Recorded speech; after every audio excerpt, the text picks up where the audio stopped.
With the trade of Scott Kazmir to the Houston Astros, rookie Chris Bassitt now becomes a mainstay in the Athletics rotation. The hard-throwing right-hander has plenty to prove as he is now a huge piece of the future for the green and gold. Today, Bassitt has a tough task as he faces off versus one of the best arms in the National League, three-time All-Star and World Series MVP, Madison Bumgarner. It's Game 2 of the Bay Bridge Series. A's Giants next.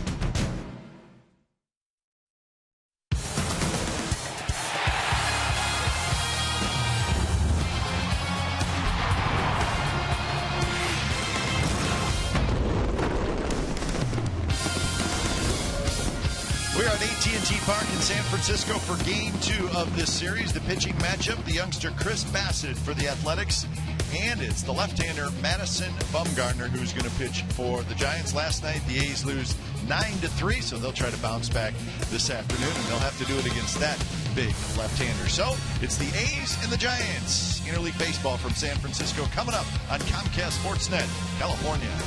Good afternoon, everybody. Welcome to Oakland A's baseball. Along with Ray Fossey, I'm Glenn Kuiper. So Chris Bassitt, Madison Bumgarner, Bassitt back in the rotation. It could be the fact that he's in there for a while. And for Bumgarner, the resume says he's one of the best in baseball. I just wish in that shot that we just had of Chris Bassitt, he would have had a bat in his hand, because that would have been so appropriate. But his job today is to pitch, and pitch against a pretty good lineup with the San Francisco Giants. But as we've talked about, it looks like he's going to stay in the rotation. That should help him today facing a pretty good ball club. Madison Bumgarner, he is a proven veteran. What he's done already, postseason play, all-star. Giants got him with a pretty good contract, but he is a major league pitcher. A's know what they have to face in facing him, but they also know there's only one lefty in the lineup against him, and so it shows how good he is. All right, and Bassitt, well, Bob Melvin's hoping he can pitch deep into the game. That bullpen's been used quite a bit lately for the Athletics. When we come back, we'll have lineups and first pitch for Game 2 of the series. It's the Oakland A's and the San Francisco Giants in the Bay Bridge Series. Stick around.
A little bit early as Marcus Semien steps in. Bumgarner has finished his warm-up tosses. Looks like maybe Joe West is going to hold things up for a little bit anyways. Bumgarner and Posey went out while the umpires and managers were exchanging lineup cards. And now they're telling him by the third base dugout, okay, Joe, you can start playing. Let's go.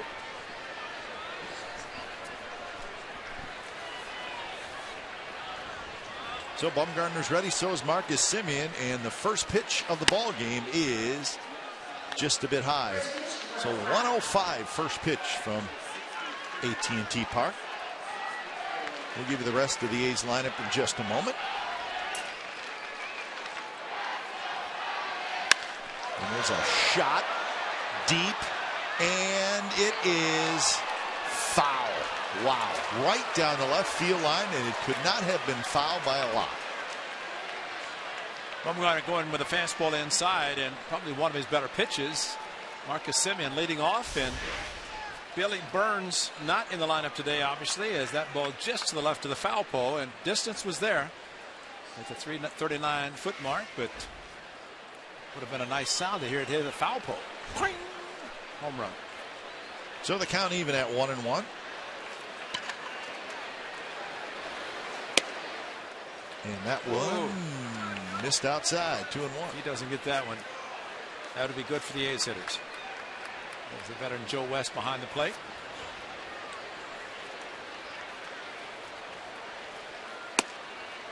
A slider in for a strike. 2-2 the count. 87 miles an hour. Maybe a cut fastball.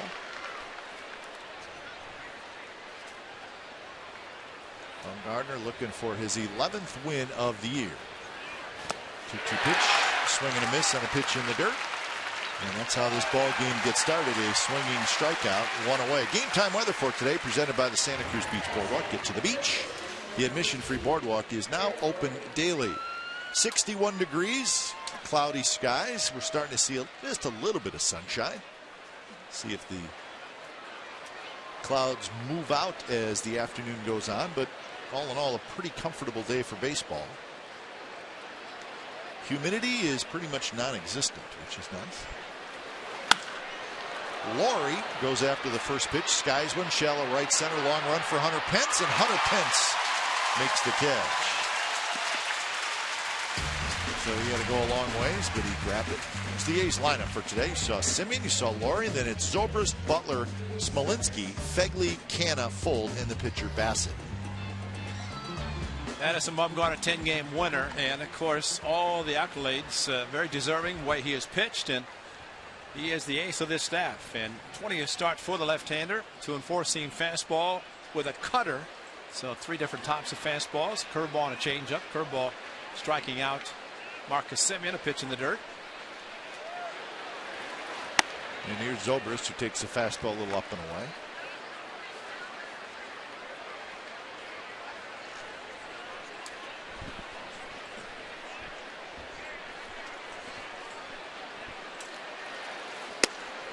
And that time Joe West gives Bumgarner that strike down around the knees on the outside corner. So the count 1-1. Zobrist a home run last night, hitting left-handed. One bounce into the water. Bumgarner can't believe that wasn't a strike. So Joe West is behind the plate. Danley at first, Drake at second, Rayburn at third. The hesitation by Buster Posey is kind of saying it all, and that's why his pitcher's reacting as well. And that one off of Bumgarner. Panic picks it up his throw, not in time, and Zobrist has a hit. So a 2-out infield single for Zobrist. Here's the defense for the Giants. It's the same as last night. Blanco, Pagan, Pence in the outfield. Duffy, Crawford, Panic, Belt on the infield. Posey's your catcher. Mentioned last night, I think you said there are 8 relievers, so 13 pitchers for Bruce Bochy. That means he's limited with the number of extra players he has. Yep. And so it's this lineup, not surprised you're going to see it probably every day, maybe change tomorrow with Posey not catching. But we will see about that. It'll be the right-hander Graveman pitching for the Athletics tomorrow. So here's Butler. Butler at first base for the second game in a row. Bumgarner the ball back up the middle, tried to think about catching it. Looked like he got him off some part of his left hand or arm.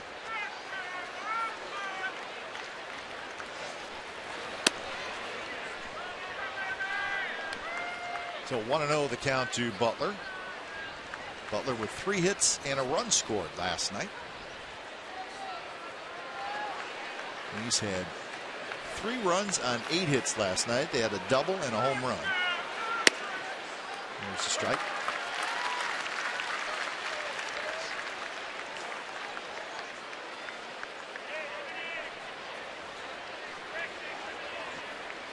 Jesse Chavez, tough night last night. He's the losing pitcher. Butler hits one high in the air to left field, but it's going to stay in the ballpark. And Butler did not miss it by a lot. Blanco grabs it, side retired. A hit and runner left. Giants come to bat in the bottom of the first against Chris Bassett.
Is brought to you by Jack in the Box. Get the new steak and egg breakfast burrito at Jack in the Box. It's not your basic breakfast burrito. And by Toyota, the full-line automaker with the longest lasting vehicles in America. Toyota, let's go places. Bottom of the first. Hayes could not score in the top of the first, so Chris Bassett will go to work on the Giants as Angel Pagan steps in.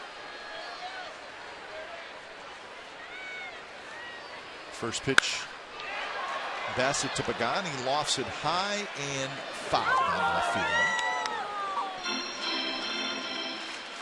Started the same way last night with Pagan swinging early against Jesse Chavez, and turned out to be a good idea. Jesse Chavez then could not make the pitches, as a result throwing a lot in the first couple of innings and had his shortest outing of the season.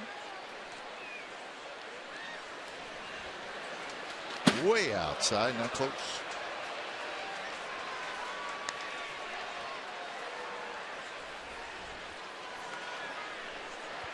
Pagan had a big night last night. 3 hits and a walk, scored a run, knocked in a run.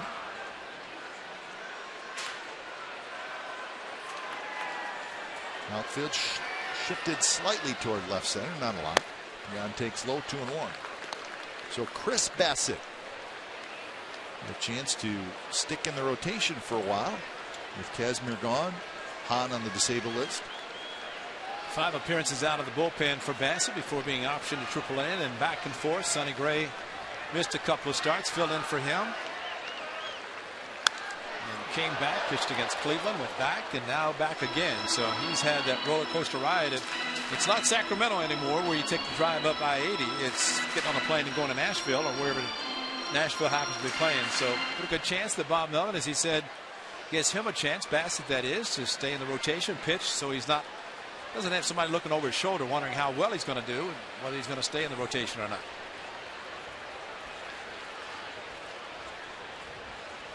2-2 the count to Pagan, the leadoff hitter. And that one's hit high in the air, shallow left. Simeon out, Canna in, and Canna makes the catch. Rest of the lineup: Pagan, then Panic, Duffy, Posey, Hence, Belt, Crawford, Blanco, and Bumgarner. That's the same lineup as last night, except for the pitcher. And for Chris Bassett, the Ohio native, University of Akron, and mechanical engineering in college, still waiting to get his degree, which he's going to continue that, but he's happy right now to be pitching for the Athletics in the rotation, trying to pick up his first win as a member of the A's. So his fourth start, and really his first 3 starts, he's pitched pretty well in all 3 starts. Has not necessarily pitched deep into the game, although in Cleveland he pitched into the 7th inning. But before that, 5 innings and 5 2/3 innings.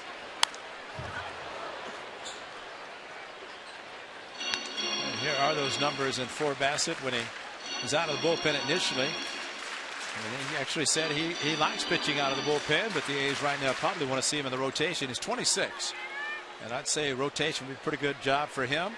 Although, as we've seen with Pomerantz going to the bullpen, he likes to just air it out and not worry about any number of pitches. Just let it go. That went up the middle. It's going to get through, and it's a base hit. So on an 0-2 count, it was a curveball that just hung up there, and Panic has a 1-out single. A's defensively today have Canna in left, Holden center, Smolinski in right. And then Laurie, Simeon on the left side, Zobers, Butler on the right side. Begley is your catcher. That is something that is not unusual. Billy Burns injured last night. Is he wearing a wedding band? He said that is a sports wedding band. It's kind of a material that's not hard. It's kind of a soft material. So he is recently married as of the All-Star break, and he wears the band, but it's not going to inhibit his hitting or fielding. So I've never heard of that before. A sports wedding band. It's kind of elastic material. I mean, it stretches, but you see some guys, actually, I think we saw it was Miney or somebody recently actually wears a wedding band. Same game that Sonny Gray pitched, and it was a line drive that Sonny knocked down with his glove hand. And a quick 0-2 to Matt Duffy. Charlie Blackmon, the center fielder for Colorado, got a similar curveball that Panic hit for base hit. It was Blackmon getting the curveball, hitting it for a base hit, the only run that he gave up against the Rockies. And unfortunately lost the game 2-1.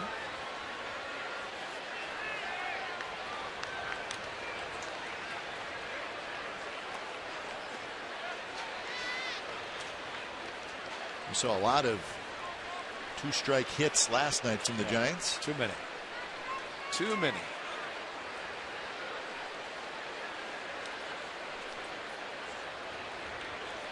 Panic with the lead at first. Slider down and away. So the A's this afternoon vote out of the lineup. Reddick out of the lineup against the left-hander Bumgarner, and Burns out. Maybe Burns in there tomorrow. We'll see. Ike Davis also out of the lineup.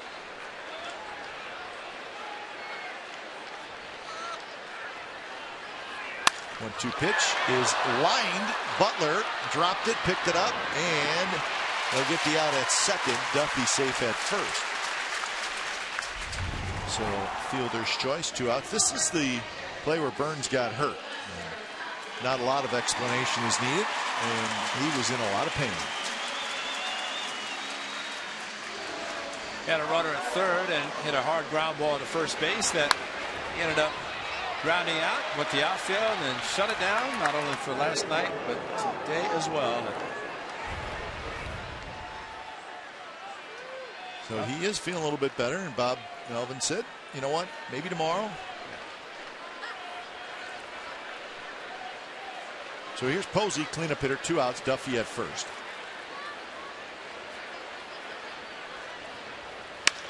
And that one is belted down the left field line, but well foul.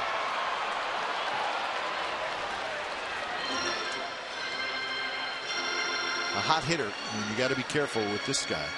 Chris Bassett threw an 0-2 slider to Duffy out of the strike zone. Probably a better pitch to throw, kind of a flatter pitch rather than a hanging curveball. See the numbers for Buster Posey. But a curveball, if you can bounce it, which he tries to do, a little bit harder to do that than the slider, which is a good chase pitch for him to throw to the righties. So now it's 0-2. Bassett getting ahead of another hitter. Posey has a 9-game hitting streak. During that streak, he's 19 for 38. So his batting average has crept up all the way to 323.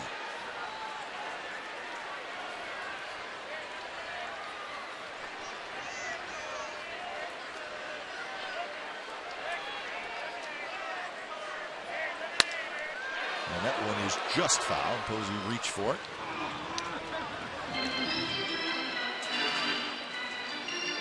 Oh, so close, but yet so far. All right, choice. The youngster will go home happy, whatever the outcome of this ball game is.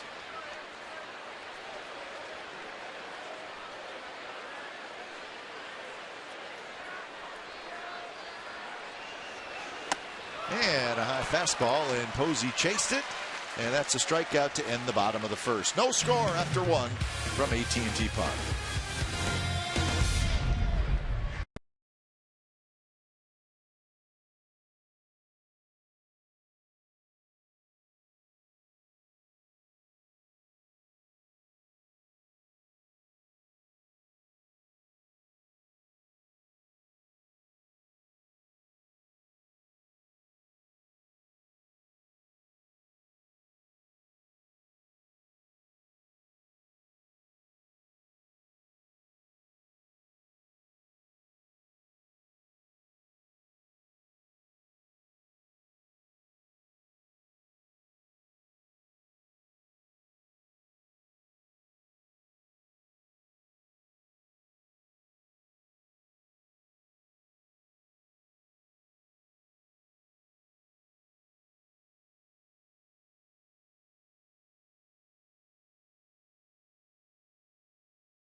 Lesson on the A's and the Giants in interleague play. A's lead the all-time series 53-48. A few more runs scored.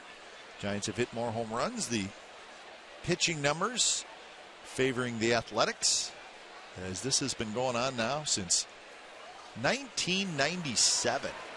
So the 19th year of interleague play, and each and every year the A's and the Giants square off. A's won 3 out of 4 last year. And they'll play 4 more games against each other this year after today. Smolinski leading it off, and quick 2-0 count. Here at AT&T Park, the A's are 18-26 all time.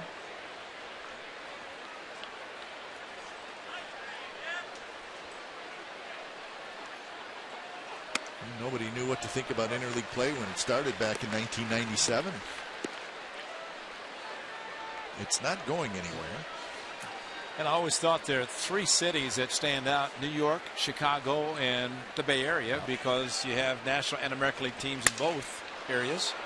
which means that you get to see them anyway. Yeah. And so that, and it's always been great here because you have fans on both sides of the bay that are going to follow their team or teams. And I think when these two teams play, and you know there are probably fans who like both teams, just a question which uniforms or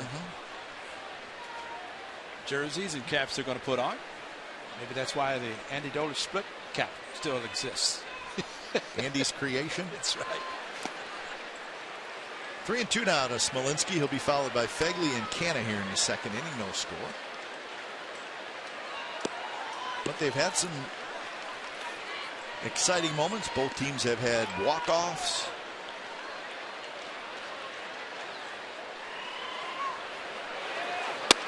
And that one is a little bit low, and it's ball 4.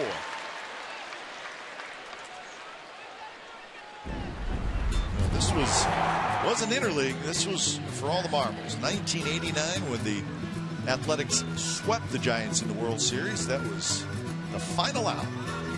Tony Phillips, a nice feed to Dennis Eckersley, and late Bob Welsh going out to celebrate. Dennis Eckersley growing up in Fremont. He's back at Cooperstown. His induction ceremony is tomorrow. So leadoff man aboard. Here's Fegley.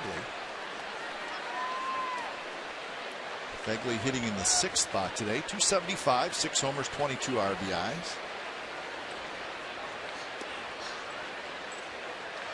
Felt badly for Bill King during that World Series because the unfortunate earthquake that occurred, 10-day span between games 2 and 3, that Bill got laryngitis.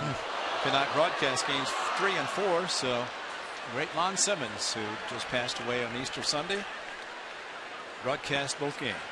You know, sitting in the booth, and never forget, had the most expensive spotter in baseball. Bill King passing notes back and forth. I bet he was good at it too. He was great. I mean, you couldn't find anybody better. But he was. Lon would get this note, Bill say something because he couldn't talk. And for Bill King not to be able to talk, that in itself was something. But the sad part, Lon Simmons, of course, the Simmons and Hodges broadcast area. It's nice that they have named that. Lon, a very nice memorial, if you will, a couple of nights ago on a Thursday night in honor of the great Lon Simmons. Grounded slowly. Panic will shovel the second out there onto first. Not quite in time. Fegley hustling down the line beat the throw. Ball was just not hit quite hard enough. Kerwin Danley, the first base umpire, I thought it was interesting as the play was developing, especially the throw to first base. Crawford off balance throw, but Kerwin Danley kind of looked around a little bit, kind of see how take a look. He did not move his positioning, but looked around the first baseman. The ball did a short hop. He was looking around to see if Fegley's foot was hitting the bag before the ball was caught by Belt. So the veteran Kerwin Danley will be behind the plate tomorrow. So when Danley and Steve Sales was the trainer for the Athletics, and late Tony Gwynn, they all played together down in San Diego. Steve Soupy Sales.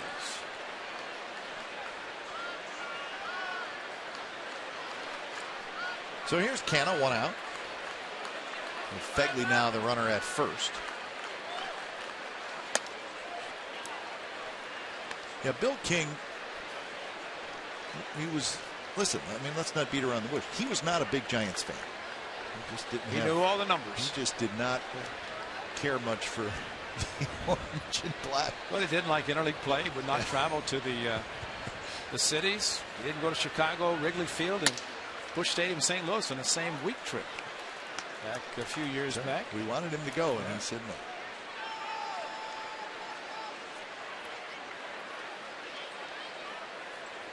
Bill was a great football Raiders broadcaster, Warriors basketball, the last championship before this past year. Warriors championship in '75. Bill was at the mic. So now 3-0 to Canna. Yeah, you had a pretty good seat for a while when the A's put Bill King and Lon Simmons together. Pretty good move. I was between two of the best. I think Wally Haas, of course, owned the club, and His brother-in-law Roy Eisenhart said, "I want to sign the best." They signed and hired Bill King and Lon Simmons to broadcast A's games starting in their first year of ownership. And I think Wally said it best. It gave us instant credibility. No question. And it did. And two of the greatest.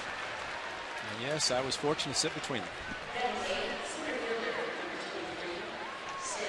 How rare is that? 2 walks in the same inning for Madison Bumgarner. Yeah, he's not a guy who walks a lot. No. A little off, it looks like, in the early going. He's walked 2, given up a base hit in the first. He has not been in agreement with Joe West on a couple of calls. So an opportunity for the Athletics with Sam Fuld stepping in. And that one's in first out. As we said, the only lefty in the lineup, Sam Fuld, although Josh Reddick hit a home run off from Madison Bumgarner at the Coliseum. But Billy Burns might have changed a little bit of that because he not able to play today, which means that Sam Fuld, center fielder, is able to play center. But the only lefty in there, and of course it's a big time for the Athletics because of the pitcher in the on-deck circle. And Bumgarner, in 3 career starts against the A's, has not pitched well. This is his 4th. He's 1-2 with a 6.41 ERA in those first 3 starts. So the A's have done a pretty good job against him. They beat him last year at the Coliseum. There they are. Look at that picture.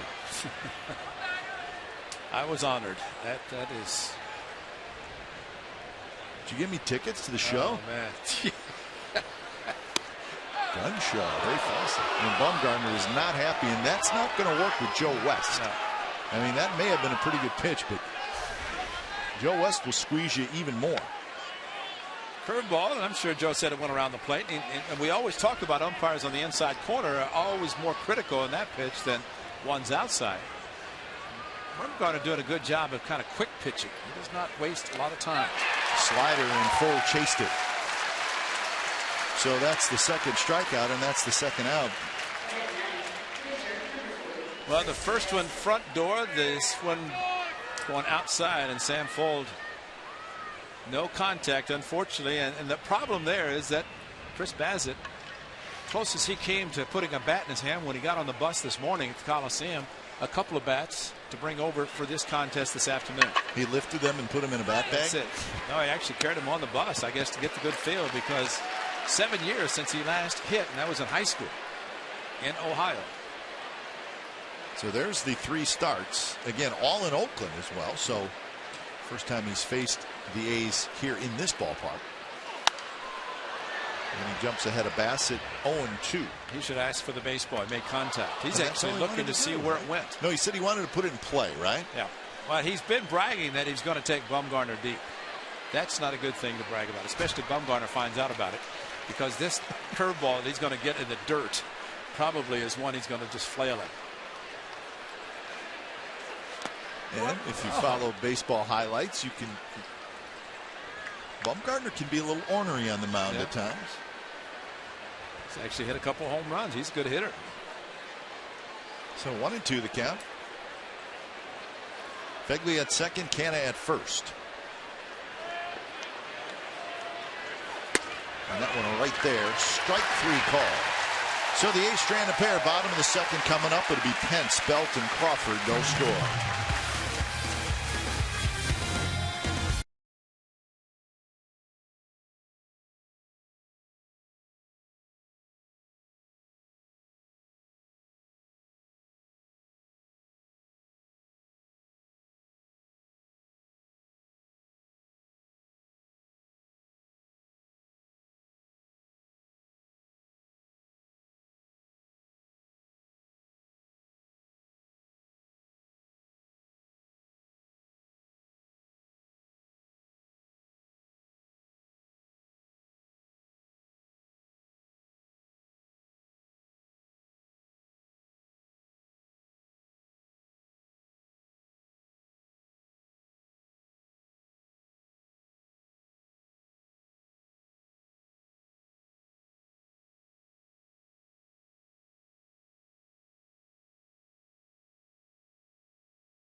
hit giveaway driven by Chevrolet. Big Mac will be on hand as we honor his A's career. All-time A's home run leader. Helped the A's reach 3 straight World Series from 1988 through 1990 and win the title in '89. For tickets, call 877-493-BALL or visit athletics.com. No score, bottom of the second, game 2 of the series. I think the clouds are moving out, and we got plenty of sunshine now. Pence, Belt, and Crawford for the Giants here in the second inning. First pitch, call the ball. Pence had 4 hits last night to raise his average up to 311.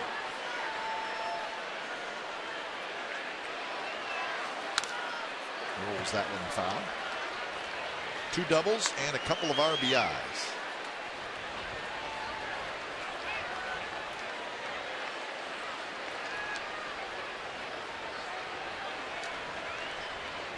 Into that wide open stance. Chokes up quite a bit on the bat.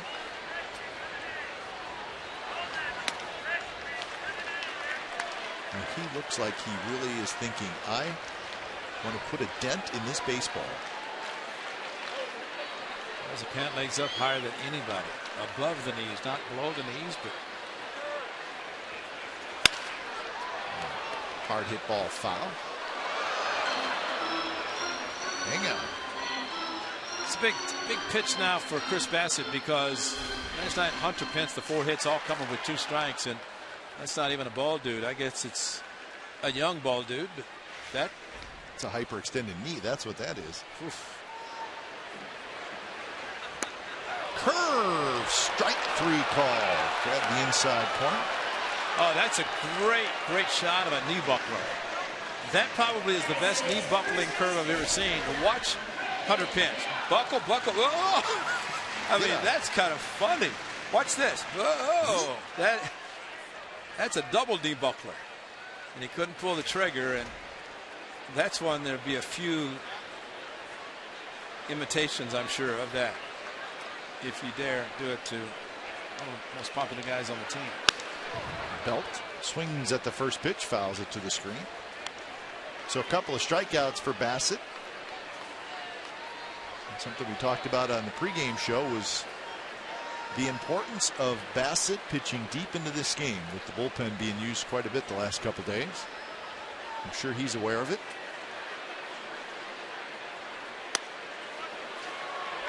And he jumps ahead of Belt 0-2, and what he's done in this game so far, even though it's very early, is he has got ahead of the hitters.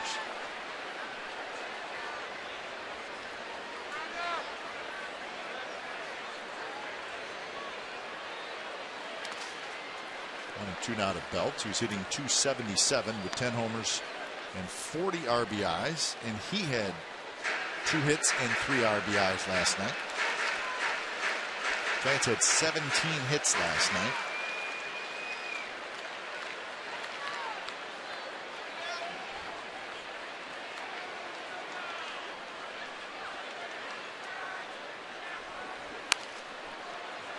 Jam shot, and he somehow got a piece of it and rolled it slowly down the third baseline. Big shift is on. Last 10 games, 7 runs per game. So they're swinging it.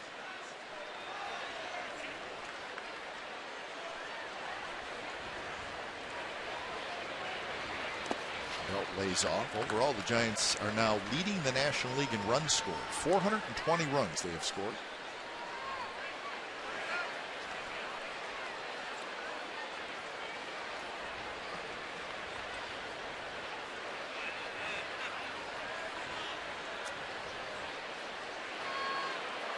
Bassett's ready. And Belt hits it hard, and it's just fouled on the first base line. Not by much. In fact, everybody's looking, even Billy Butler. Billy Butler's got that look like, ooh, okay. Definitely foul. It cannot be challenged. The ball's in front of the first base umpire, Kerwin Dantley. Has to go over the bag, hit very hard by Belt, and evidently just enough to the foul side. Butler wasn't going to have it, any chance to catch it. See where it landed, about a foot foul, but it's where it goes over the bag, and hooking that quickly, there's always the possibility that it hits part of the bag. Curve stays high. 3-2. Chris Bassitt might have wanted this, but it came down late, stayed up, and probably lucky it wasn't hit. Similar ball has been hit a few times, and Bassitt's now 4th start. 3-2 pitch. Again hit hard down the first baseline, but foul. Then Zobrist with the shift on ends up picking the ball up as it rolls onto the field of play. Zobrist way out in right center, or way out in short right, I should say. There's your shift. That's a good one. Outfield pretty straight away, though.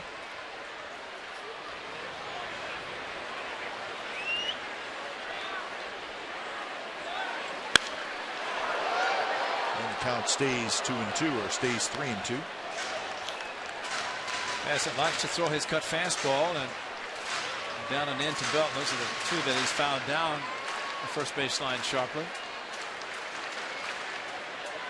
A couple of different fastballs, curveball, cutter, and changeup. Broken bat, flare, right center, but Smolinski's over there. So 2 away here in the 2nd inning, and that'll bring up Crawford.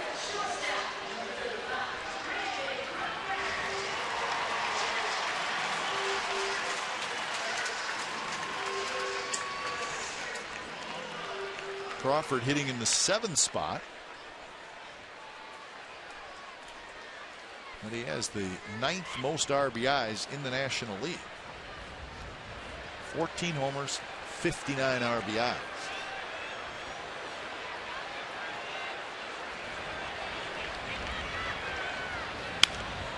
Fouls that one into the sweet level.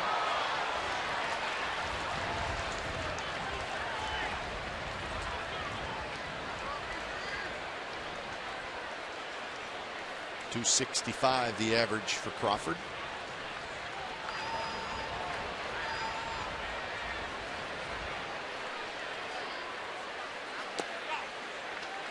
Crawford's from the Bay Area. Went to school at Foothill High School out in Pleasanton.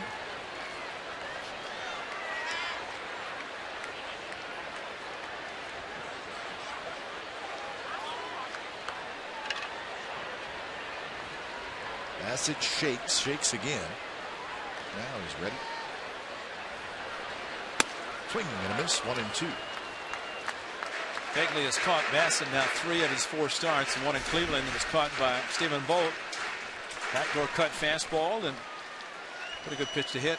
Elevated a little bit too much, so he can go backdoor to the left-handers. That would be outside, and then down and into the left-handers, as he did with Belt. He actually broke his bat on a good 4-seam fastball inside. Down the left field line, Canna near the seats, and then Canna misplayed it, and it is a foul ball. So Canna just overran it. Did a good job knowing there's not a lot of foul territory down the left field line, and so he ran over to make sure he could set himself up to be able to catch the ball. Then reached back, and right there down on his knees he had to be thinking, thankfully it's a foul ball, because when a wind took it back, there's no chance he's going to get to it. So it's about 6 inches away of hitting the line, which would have been a double for Crawford on the ball that should have been caught. So Crawford will get another shot. The count is 1-2.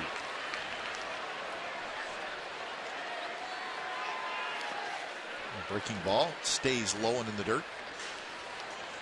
I actually called that a no play down left field line, and that was good, because I've seen first basemen run to the Coliseum down near the bullpen, get a glove on the ball and get it in there if they don't catch it.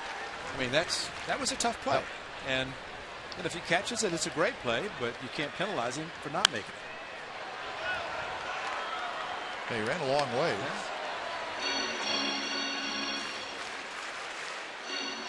And after playing a night game last night, one that took a long time, by the time the A's got out of here and got back across the bay, got their cars, got to their house, whatever, and back up this morning, a very short night.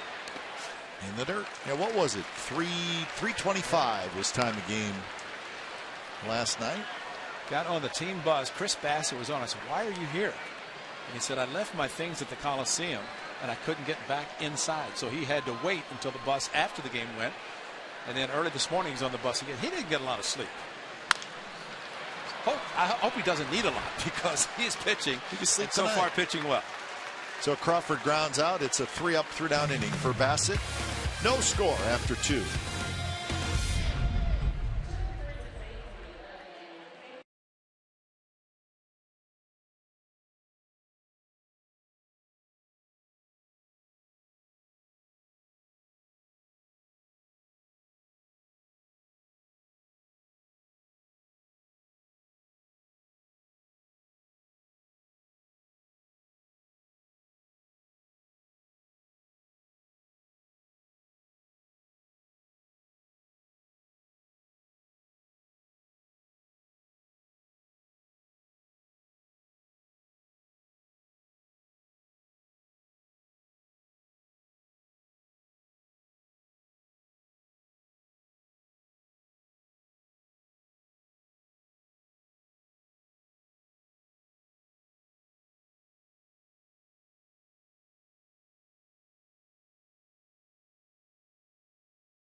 July 31st through August 2nd. It's at Sonoma Raceway. Visit racesonoma.com for tickets today. No score, top of the 3rd. Cable car ride for you. And into the ballpark, 3rd inning. And the A's were at the top of the order against Bumgarner. He's thrown 36 pitches in the first 2 innings. He's walked a couple. He stranded a pair in the 2nd.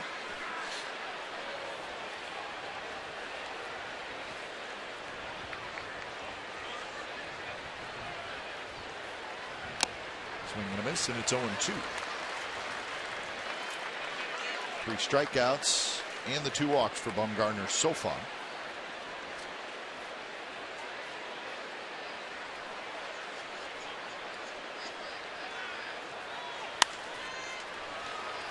Belt coming over, and it'll drop in front of the dugout. I think Belt may give up on it a little early.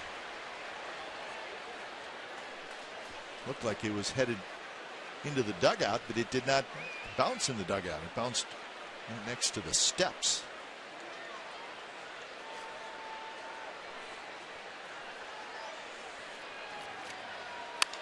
0-2 pitch, hit softly, center field. Panic gets out there, backpedaling, and he makes the catch. So 1 away here in the 3rd inning, and they'll bring up the ball. So Bumgarner, of course, last year, the postseason was sort of his, I don't want to say his coming out party, but when it was all said and done, Ray, he threw 52 2/3 innings in the postseason, which is a lot. And then he won the World Series MVP, and it got me to thinking about Orel Hershiser, who was so great in 1988. Unfortunately, the A's saw that firsthand. And Hershiser was the MVP in the World Series. So we looked up Hershiser's total innings pitched in the postseason in 1988, and it was 42 2/3. So Bumgarner pitched 10 more innings in the postseason compared to Hershiser in '88.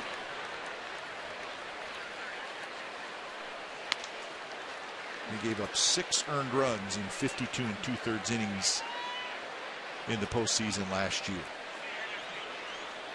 I want to say in '88 they did not have the division series. I think it was or the wild card. And so those would add on because the Giants were in the wild card mix last year. And he pitched a wild card game, so that's where maybe where the innings added up for him. That's just like certain players are hitting more home runs in postseason than other guys. But you know, you're having more games. Sure. And, you know, one time is win the American League, win the National League, you play in the World Series, and you're going home October the 7th, and it's over. And 7-game World Series are the best of 7. Yankees winning 5 consecutive in that format.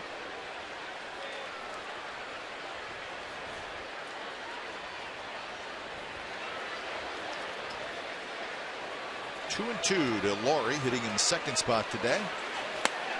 And he swings and misses. That's why also some manager, remember when the Tampa Bay Rays went to the World Series, and of course you played longer. It was just breaking ball to cut her down in the dirt. Brett Laurie always aggressive and swinging over a pitch that was out of the strike zone. I say Joe Madden, after the Rays went to the World Series, he told the starting pitchers, he said, you're not going to pitch till late in spring. Sure. Because you're pitching in October, getting less time off. And it's the ultimate goal, and that's to win the World Series. To the gap, and it's going to roll all the way to the wall. Zobrist second, and he will try for third, and the throw will not be made, and Zobrist has a 2-out triple. Once the ball gets past the outfielders in that area, it's almost a guaranteed triple. And with 2 outs, Ben Zobrist was going to be satisfied with the double to be in scoring position, but it just kept rolling. And you're right, it rolls all the way to the wall at 421. And the ground, I guess, hard enough that it does keep rolling. And Ben Zobrist said, oh, I have to go for 3 and have the long strides to be able to get there without looking at Mike Gallego with the ball in front of him. Was it Pagan who hit a ball there a few years ago inside the park, walk-off home run in that same area? So here's Butler. I think what happens is if there's any kind of misplay or a juggle by the outfielder way out that far, then you got a chance to get an inside the park home run. You have to pick it up cleanly. 0-1 to Butler, who hit a fly ball to left field in the first. And now it's 0-2. Well, a breaking ball again in the dirt, brought nicely by Buster Posey, and seen some good blocking by catchers. Posey of the Giants and Fegley today. Vogt last night. Vogt might have gotten worn out blocking as many as he had to last night. Let's see if Butler can battle back from the 0-2 count. That was hit hard but foul past Duffy down the third baseline. With the total innings by Bumgarner last year to finish up that fought between regular season and postseason, 269 in 2/3 innings. Sounds like your guys from the 70s, although they were in the 300s. Yeah, a Hall of Famer played for the Giants, Gaylord Perry, 342 without going to postseason. 0-2 pitch, fastball high. Talking to Tim Hudson this morning. He's pitching tomorrow in the series finale, and he marvels, as all the guys today marvel at pitchers in the past, but they're trained today to pitch every 5th day, whereas the pitchers in the past were on a 4-man rotation. As a result, you had 16 position players to use. Blocked by Posey again, so the count now even at 2-2. A lot of pitches for Bumgarner. He's at 51. Bumgarner also showing confidence in his catcher Buster Posey to be able to throw the curveball, bounce it, trying to get a swing and miss with an aggressive hitter, and knowing that his catcher is going to block a ball that it is thrown in the dirt.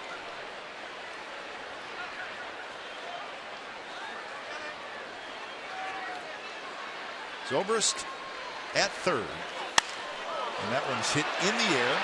Pence coming in, panic going out. Panic will make the catch. side retired. So Zobrist is stranded. Bottom of the third coming up. It'll be Blanco, Bumgarner, and Pagan. No score.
There he is playing a little D. He was born in Carmel, went to Stanford, played for the Giants from 86 to 88, and for the A's from 1993 to 1995. So Matt Galtretti, one of those, a handful of guys who have played for both teams, and now a coach with the Athletics.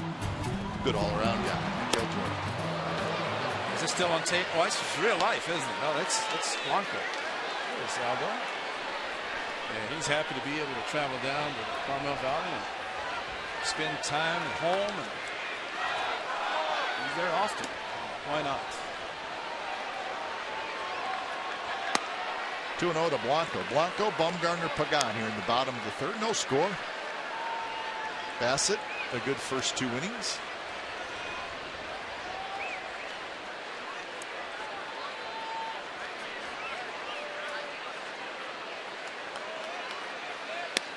One in there for a strike. Well, the columnists today talking about why the A's and the Giants haven't made trades. It's been a while. I thought the David Forrest's comment and Bobby Evans kind of, mixed, and it just hasn't worked. It's not like that they're afraid to make the trade just because of across the bay, but sometimes you just don't match up. Yeah, exactly, and it's not like they don't want to. If something will work out, I'm sure it works out for both teams, they would do it. Canna in a couple steps, and he makes the catch. And you know what, Ray? I bet if both general managers went back and got real honest with us, I bet you would be surprised at some of the trade proposals made between the Giants and the A's. Exactly. And I would think from the A's standpoint right now, they have players, pitchers, whatever, whomever, that other teams would like to have. Those teams that maybe need a missing part to be able to make them a little bit more successful, like the Astros with Scott Kazmir. But if you have those players, you're usually asking for a lot. And depending, in the case of Kazmir, he's going to be a free agent. And he's got a couple of minor league prospects. You trade a major league player with cost control or cost certainty, you can get more.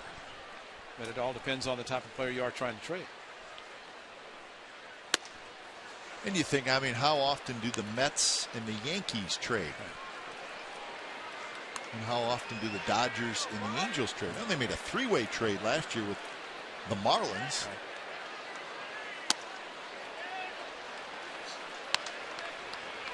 No trades today. Brian Sabian on the left. Longtime GM. Now he's a step above the GM title. It's got Mark Shapiro in Cleveland. Chris Antonetti taking over as general manager. Bobby Evans here. Pretty good swing from a pitcher. Madison Bumgarner, a good pitcher with home runs. Senior vice president, general manager, Brian Sabian. It's a good title.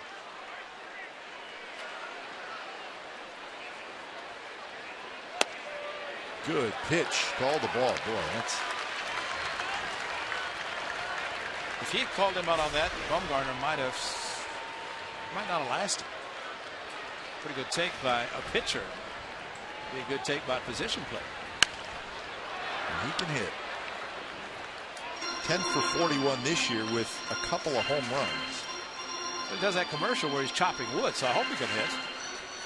Last year he hit .262 with 4 homers and 15 RBIs. And that one's hit to left. Canada's back. Gone.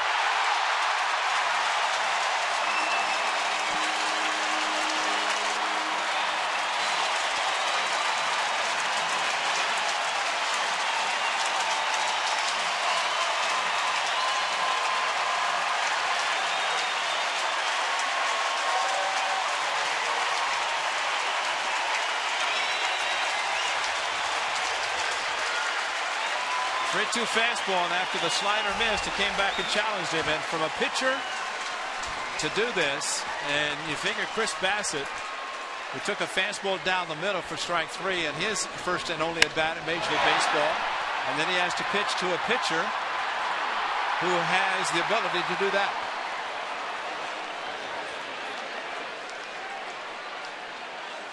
So that is the 9th home run in the career of Madison Bumgarner. And this is his 5th full year.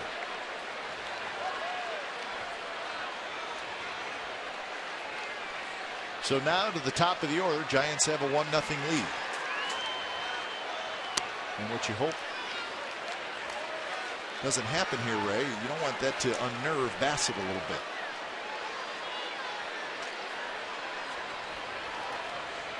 Gave up a home run, Bassett did, against the Astros back on April 25th out of the bullpen when he pitched 4 1/3 innings.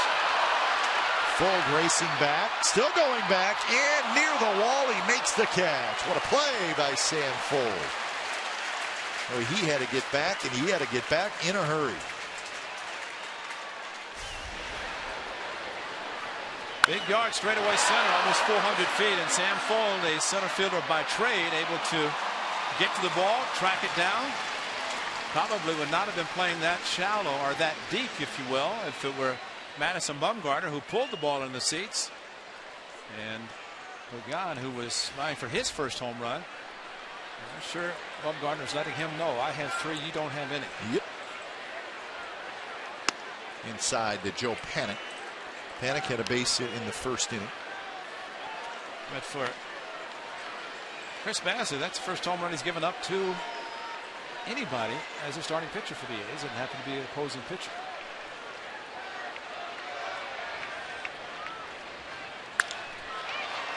On the ground, scooped up by Zobrist, side retired. Bumgarner with his 3rd home run of the year. So we're on to the 4th inning. Giants now lead 1-0.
Celebrating 13 years. Watch every out-of-market game live or on demand in true HD on over 400 mobile and connected devices. Real-time highlights, live look-ins, pitch tracking widget, and more every night on every device. Blackout and other restrictions applies. Visit MLB.tv for details.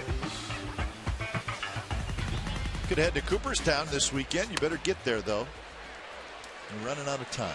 Let's see. Randy Johnson, John Smoltz, Pedro Martinez, Craig Biggio, right? That's the big four. Craig Biggio, the first-time Houston Astro to go in to don the Astros cap. Randy Johnson going in as a Diamondback. It's a pretty good group. Pedro and Smoltz. Of course, I guess you could say that every time there's a group of players going into the Hall of Fame. Last year's 3 managers plus players. Greg Maddux, Tom Glavine last year with the 3 managers, La Russa, Bobby Cox, and Joe Torre. That is a fair ball, and Smolinski's going to beat it out. Duffy charged it. Not a whole lot he could do. And a leadoff base runner, Smolinski with the hit. You have to play it as if it's going to be a fair ball. Now, I just don't think Duffy could get the ball out of his glove cleanly enough. Double clutch there, and maybe not a good enough grip to be able to throw initially, and did not want to throw it past Belt.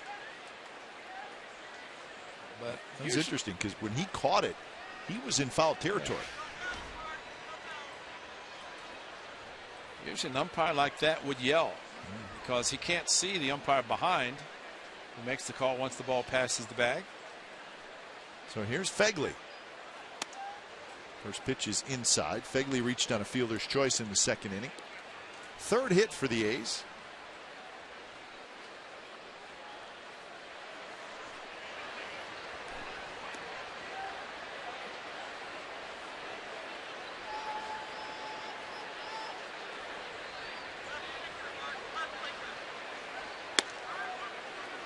Curveball stays outside, and the count is 2-0.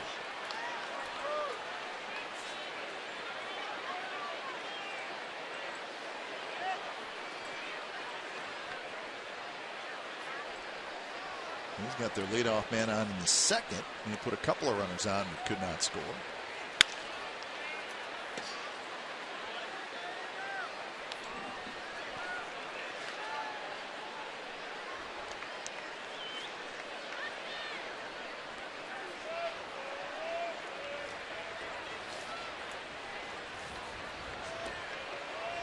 Defense straight up for Fegley. Panic near second base, looking for a ground ball. Outfield straight up. And that one just tapped foul near the on-deck circle. So 2-2 the count. Fegley was ahead in the count, 2-0.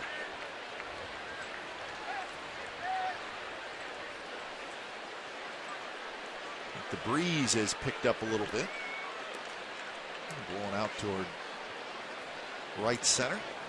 Although I'm sure the wind a little bit tricky, just like the Coliseum. You're not quite sure which way it's coming from.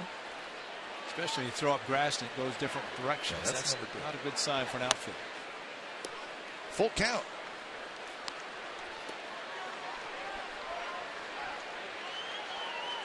Last pitcher did home run versus the A's, Dave McNally. And he did it off Ken Holtzman. Happened in the 3rd. Orioles took a 1-0 lead. Sounds familiar.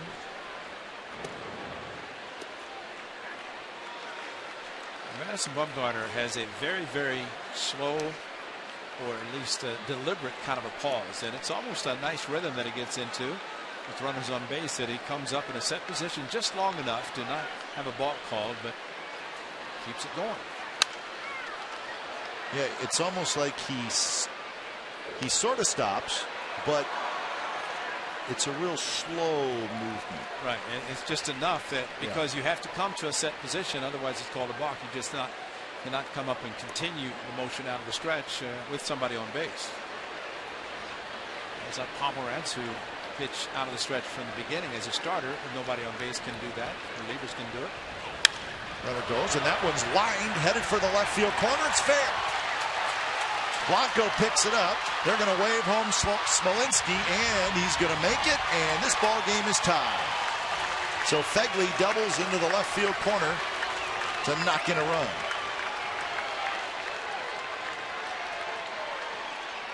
Good managing by Bob Melvin, because that time he had Smolinski on the move on the 3-2 pitch, which enabled him to score, because it was going to be a close play had he started from first base. But Josh Fegley, another big 2-strike hit, and working the count to 3-2, got the fastball, and for Josh Fegley, one of his favorite pitches.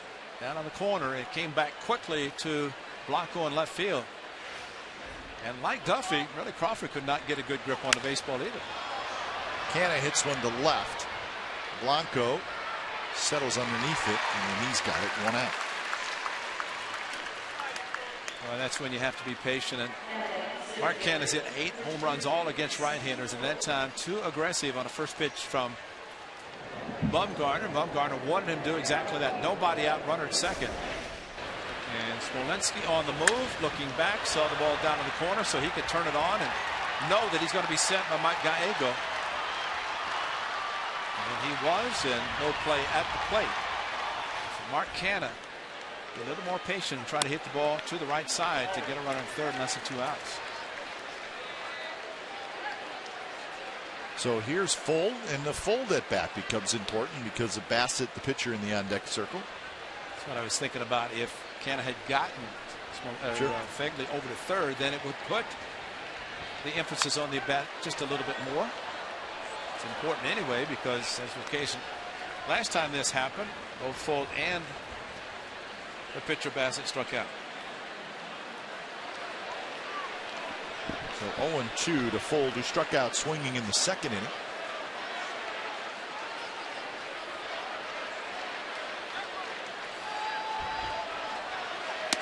And he strikes out again here in the fourth. The fastball up and in for the second out.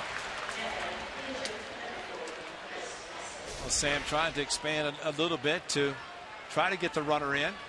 Pitch stayed inside where Posey wanted it outside. I think the confidence right now of Bumgarner and the Giants is that they're going to get out of this inning without giving up another run, with a pitcher who is making only his second major league appearance with a bat in his hand at the plate. First pitch is hit foul right near home plate. Like the aggressive swing, try to get to it before 2 strikes. Swing hard, you may hit it. Yeah. Outfield shout, infield relax.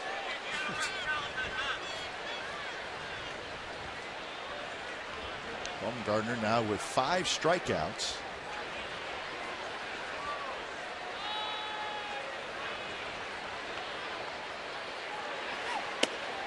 And a slider on the outside corner. 0-2. Backdoor slider.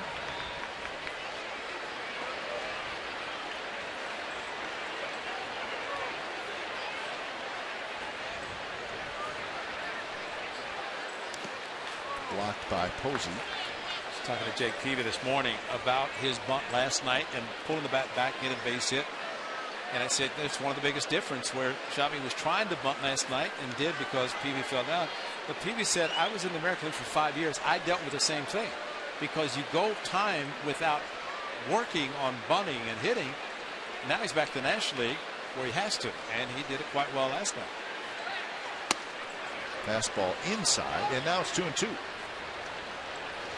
But he said the one thing, and even as a pitcher, getting on base, having spent a lot of time running the bases, on the bases, takes as much out of a pitcher as hitting and pitching does. And I thought that was interesting for a National League pitcher to say that. He would know. That one tapped back to Bumgarner. Flips to first, side retired. Run for the ace. Fegley with the RBI double. So we're going to the bottom of the fourth. We got a 1-1 game.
6, and then later on at 10:30, and it's on our sister station, Comcast Sportsnet Bay Area. All the highlights from this Bay Bridge Series game, and of course the post-game notes from our A's insider Joe Stiglich, and meet the rookies, 49ers Armstead. So NFL training camp gets started soon.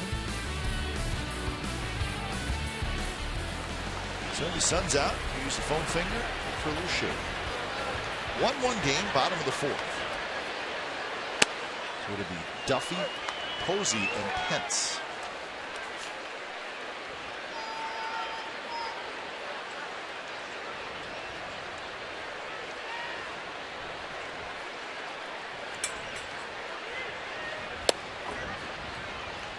One. Duffy reached on a fielder's choice in the first inning.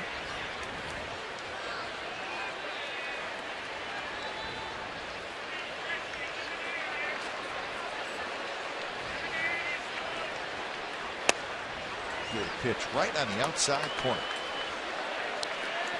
Notice when Bassett grounded back to Bumgarner in the top of the inning, he jogged to first base. That's smart. You know, don't exert a lot of the energy on a ground ball that you know is going to be an out anyway. A shot into the glove of Simeon for out number 1. Deep down, he probably was hoping Bumgarner would throw the ball down on the right field line, but other than that, just jog to first base and conserve your energy.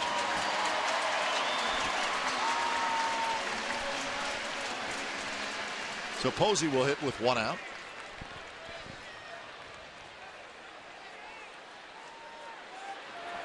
Posey struck out in the first inning. Asks for time, and he gets time.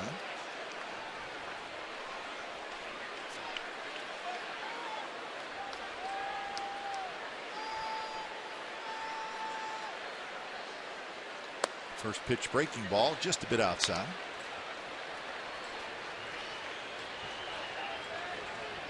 Rangers and the Angels will play tonight again in Anaheim. Gallardo and Santiago, good pitching matchup there for second game of that series.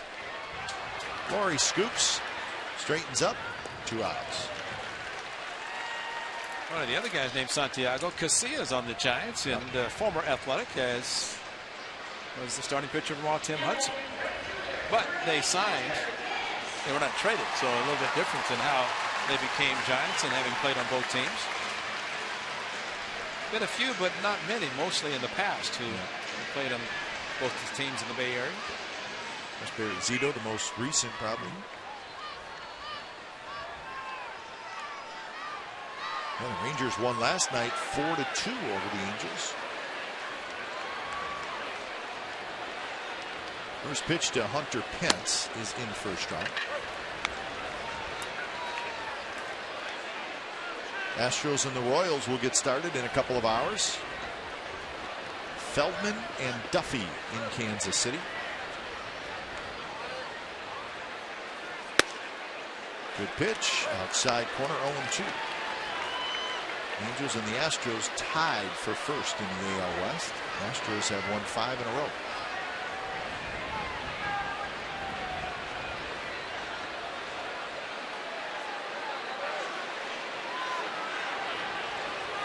Not close. And as teams know that are playing for something, have good records, and it makes it fun to go to the park, fun to play the game, knowing that every game is important. These teams have experienced that in the past years, and nothing better, no matter what capacity you are with a ball club.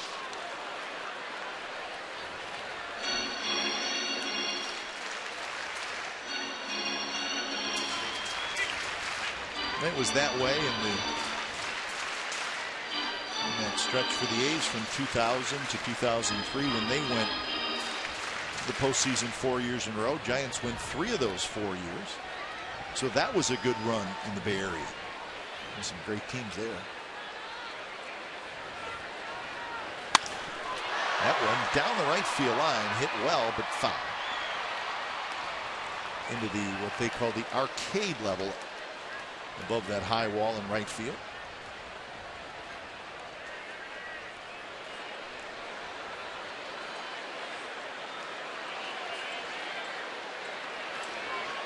Another 2-2 pitch. Here it is in the dirt. Blocked nicely by Fegley. Full count. Pence struck out looking on that curveball in the second inning.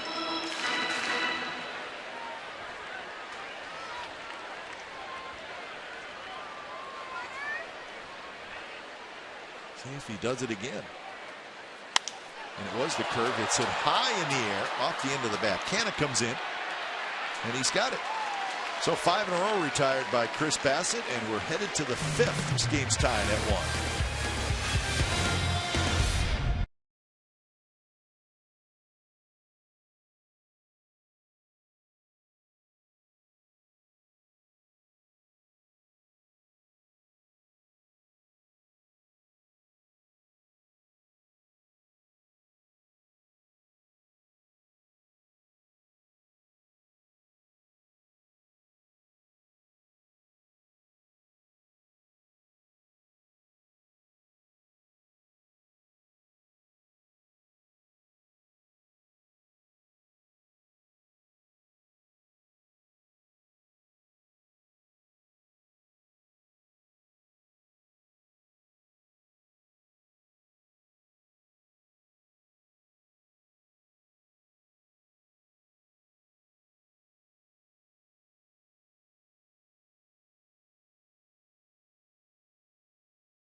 Will be Saturday, August the 8th. One of the Oakland franchise's most recognizable and iconic trademarks, the white cleats, were the brainchild of Charlie Finley and have been a staple for more than 4 decades. Get your tickets for this popular giveaway day now at athletics.com, or you can call 877-493-BALL. 5th inning. See if the top of the order can get something going against Bumgarner. A run on 4 hits so far for the A's. 5 strikeouts in 2 walks for Bumgarner.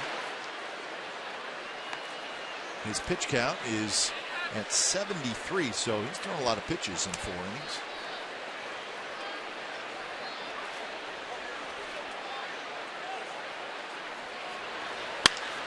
And that one is lined to Belt, who reaches across his body to make the catch. A nice play and a big play. That would have been a leadoff double for Simeon. Well, a slicing line drive always difficult, especially to the opposite field. And Belt, being a left-handed thrower with the glove, and had to reach across his body. Casually made the play.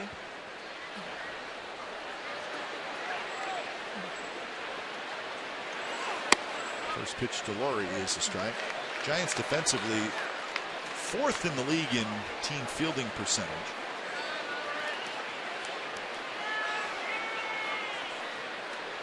Pretty good all-around defensive team.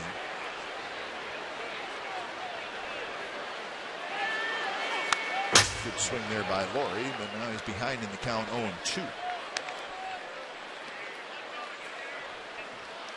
The Giants have made 48 errors this year.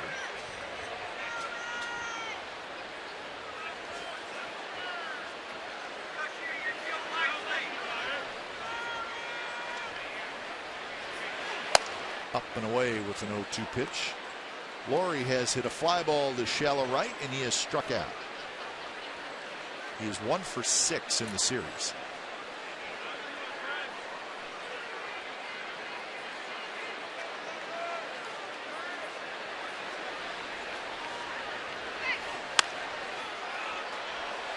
Belt's coming over, steps over the bag, and he's got 2 outs. So Laurie Kind of reaching off balance a little bit for that one, and that's the second out. Hitter gets a couple of strikes, as Laurie did with the 1-2 count. You get a breaking ball close enough, you realize you try to protect, try to drive the ball, and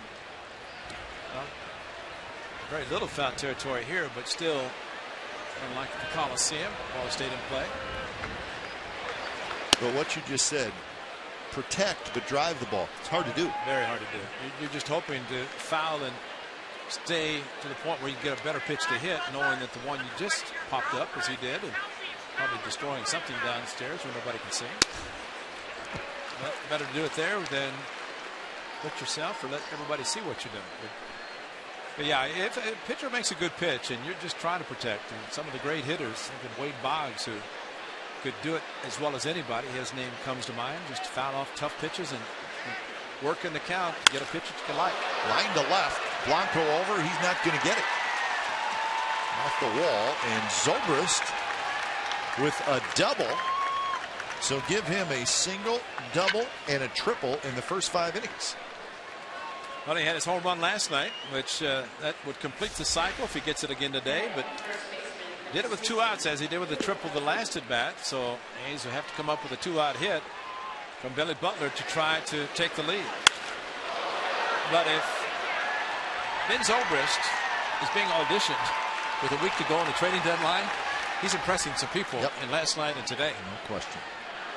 And there are several teams would like to have him, and anybody with the versatility that Ben does have. Switch hitter, plays infield, outfield positions. And I only say that because his name has come up. It's not something that's a secret that clubs would like him, but A's would like to keep him as well. He's happy to be here and saying the right thing, just like all the players. Even Scott Casby said he had a blast. And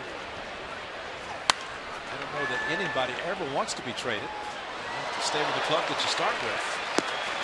And now you have the option when you are a free agent to do what you want to do. But in the case of Ben Zobrist, acquired from the Tampa Bay Rays, have to stay in one uniform. It's not easy to start changing uniforms in the middle of the season.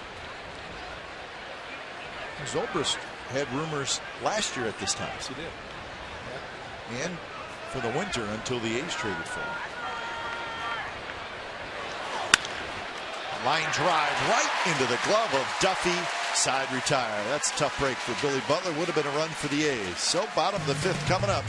We're tied at 1.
Won 2-0 for the Giants. Giants' only run was a Bumgarner home run. A's run was a Fegley double. So Bassett to face Belt, Crawford, and Blanco, 3 left-handed hitters. 69 pitches for Bassett.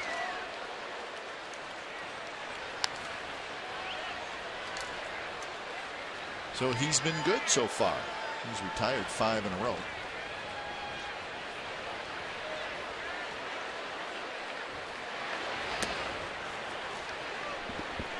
Belt hit a fly ball to right field in the second inning.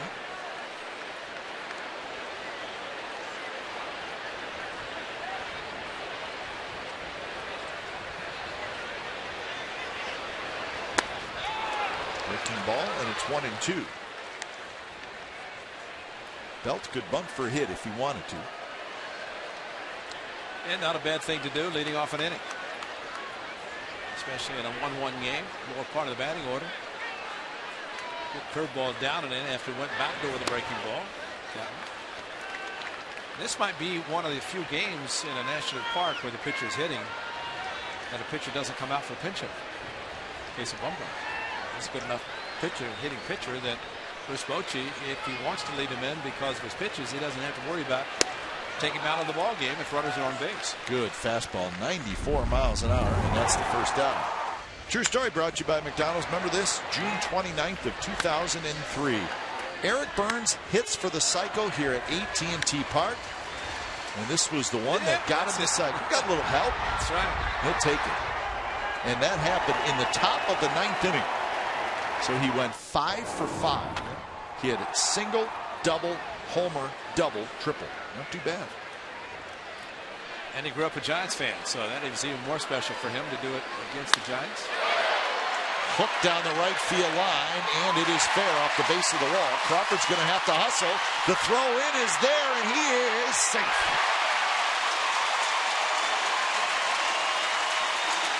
Smolinski played it nicely. He made a good throw on what looked like a very close play.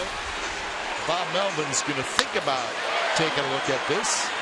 See what you think at home. It's Marcus Semien coming in to make sure nothing is done until, and of course, he felt he got him on the back before Crawford got his hand on the bag. Bob Melvin heading back to the dugout, and they're going to come in and check it because it looked like, let's see, did the tag go down? Watch the left hand. Yeah. His fingers were up. If they heel is what they're looking at, right? Watch the heel of the left hand. The palm, he should be out according to that shot, because his hand is going in with his fingers up is exactly what runners want to do, so they do not jam their fingers into the bag. And as a result, fingers up, like Ricky Henderson sliding and gliding in as an airplane. And that's why when runners get on base, they'll put the guard on their hands to keep their fingers from being jammed in the bag. But and he's out. Yep. How about that? Yeah.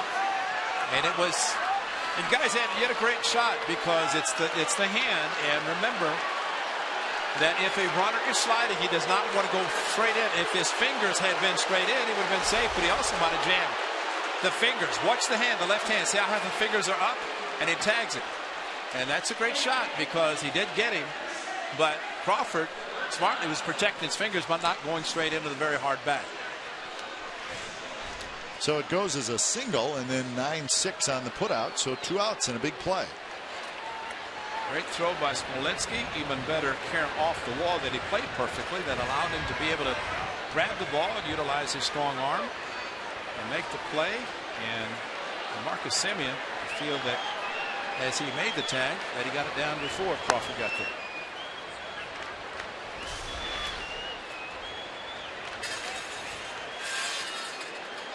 There's the tag. Look at the fingers. Fingers up, tag down. Hands not on the bag. Great shot. It's really good base running, because the last thing, those bags are hard, as we have seen, and you have your fingers on the ground. And Smolinski, what a great play that he made right off the wall, and a strong arm. He's got a very strong arm, and he showed it there. Just foul, and the count 1-2 to Blanco. Got a nice bounce off that wall, and that really made the play for Smolinski.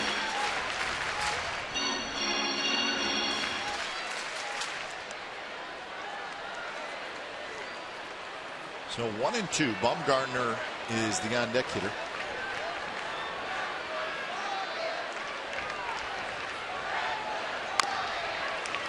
Get right in under the hands of Blanco.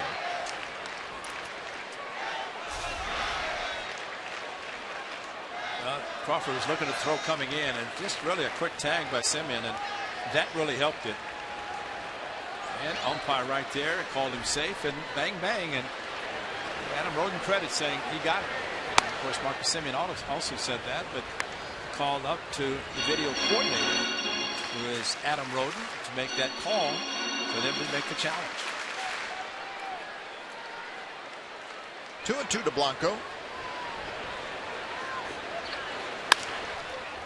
Laurie backs up, throws in time, side retired. So nice play by Smolinski in right field, and we are headed to the 6th. This ball game's tied at 1.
Coverage of Oakland A's baseball, log on to csncalifornia.com as our insider Joe Stiglitz provides wire-to-wire reporting of this athletic season. He's got breaking news, video, special features, and much more. Only on csncalifornia.com. Good pitchers duel today, Bumgarner and Bassett. It'll be Smolinski, Fegley, and Canna here in the 6th.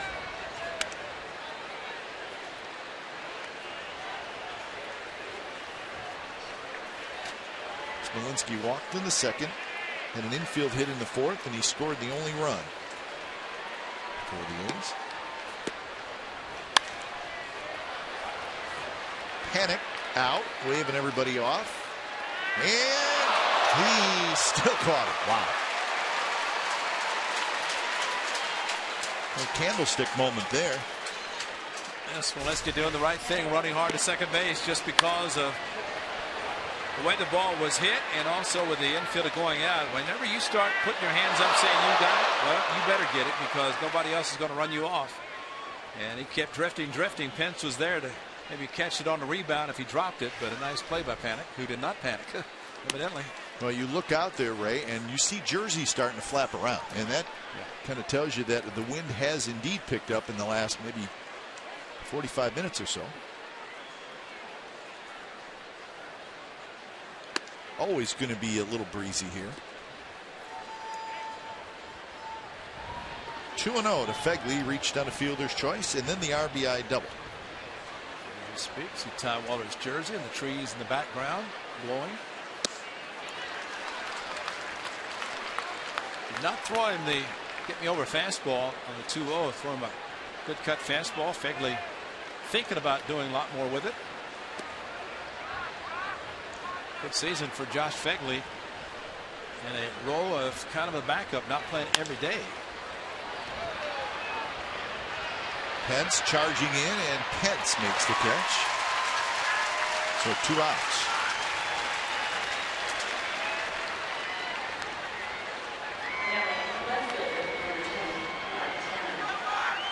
And Canna will head up to the box for his third at bat.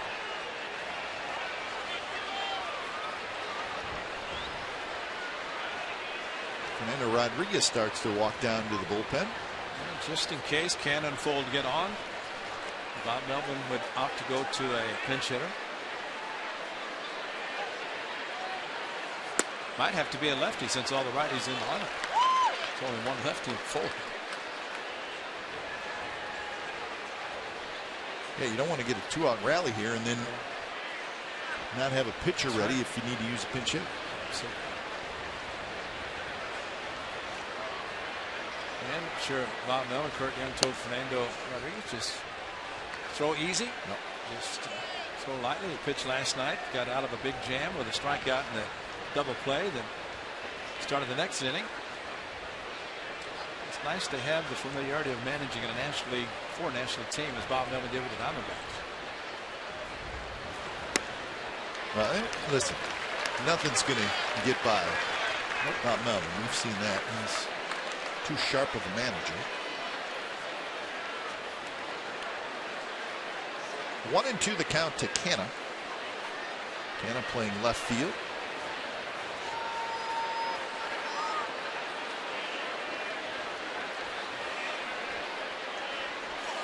And he struck him out. 92-mile-an-hour fastball. So a quick inning for Bumgarner. He's sitting at 94 pitches. So bottom of the 6th coming up. We're still tied at 1.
It has been this, a 3-2 fastball to Madison Bumgarner, giving him 3 home runs. That was the first and only run for the Giants.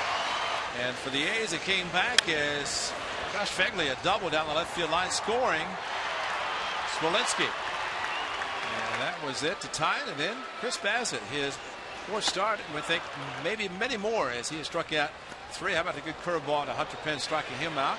And then with fastball 94 to Mel. Find out what's possible with AT&T. You can call 1-800-PIC-ATT, mobilizing your world. Bumgarner swings and misses at a high fastball.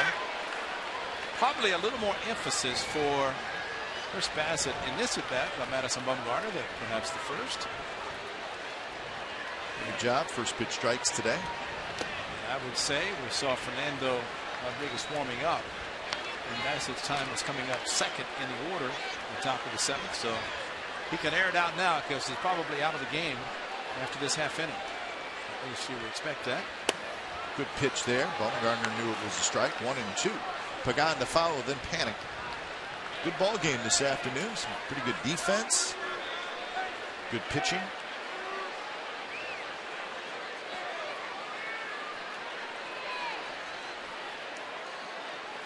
Bumgarner swings and misses at a high fastball, so Bassett came right at him and gets his fourth strikeout.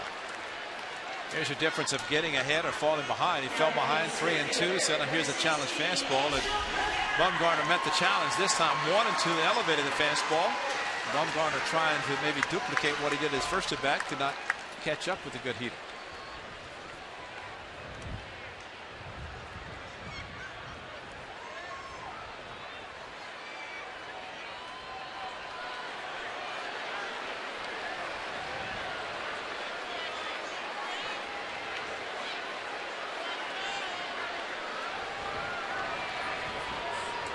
Pagan has hit a couple of fly balls.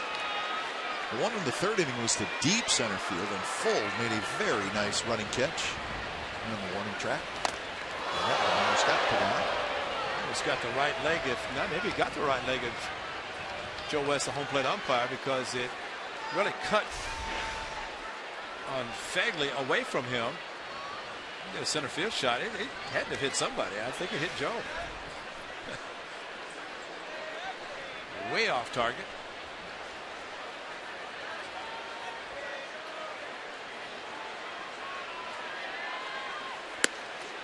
Outside corner strike.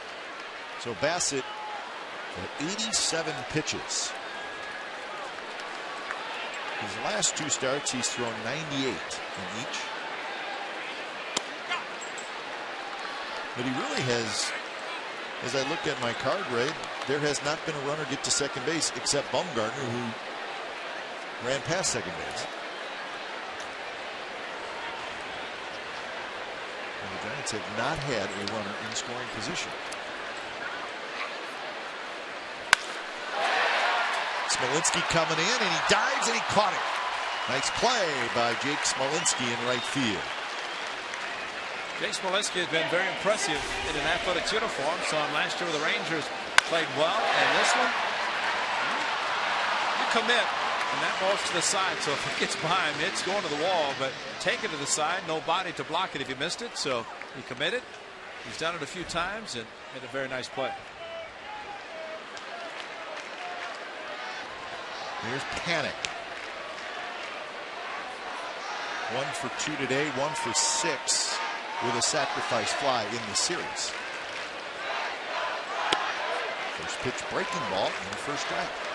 We talked in Cleveland with Chris Bassett, attending University of Akron, and that morning in the Plain Dealer it was noted that they're dropping baseball. And I asked Chris about that and he said, yeah, I heard. And he's not happy about it. And so if University of Akron does drop baseball, then they can proudly say they have a pitcher in the major leagues pitching for the Oakland A's. And it's something that sometimes is surprising. Cal Berkeley's going to do the same thing. I asked Bob Melvin as a alum, and he said, yeah, we supported it to make sure that they kept it. Smolinski racing back, still going back. It's over his head. And it's in Triple's alley. Panic rounds the bag at second. He's going to stop at second. So a 2-out double for Joe Panic.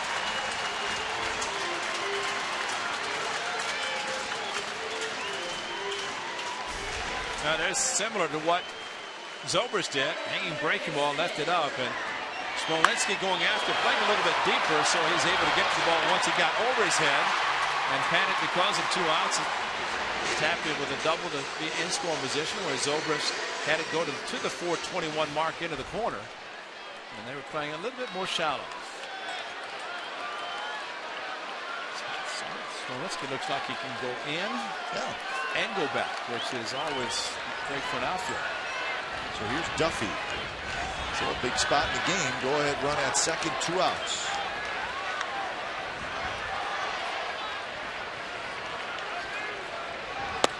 Duffy takes outside with a fastball. Fielder's choice and a line out for the Giants' third baseman. 2 for 7 in the series.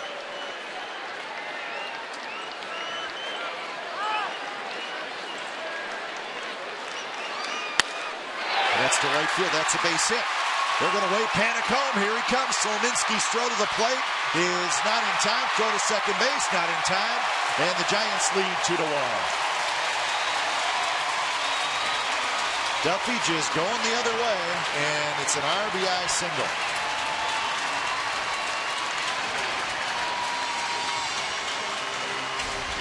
Oh, that's going to be very tough.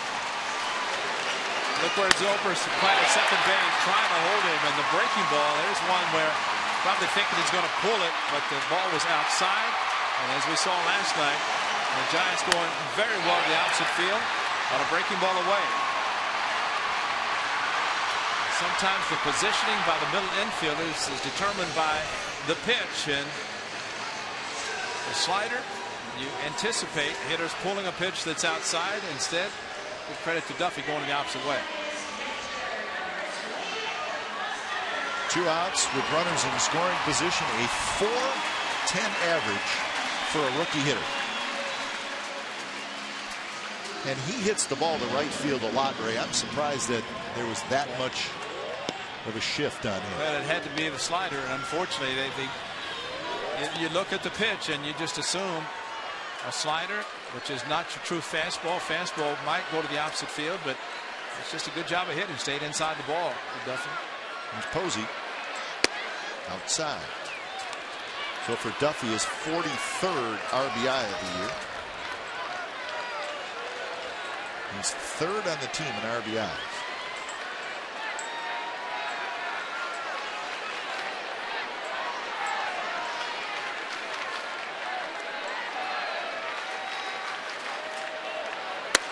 In there for a strike. Posey may have been looking for something else. That ball was a fastball right there. So a 2-out rally has netted the Giants a run here in the bottom of the 6th.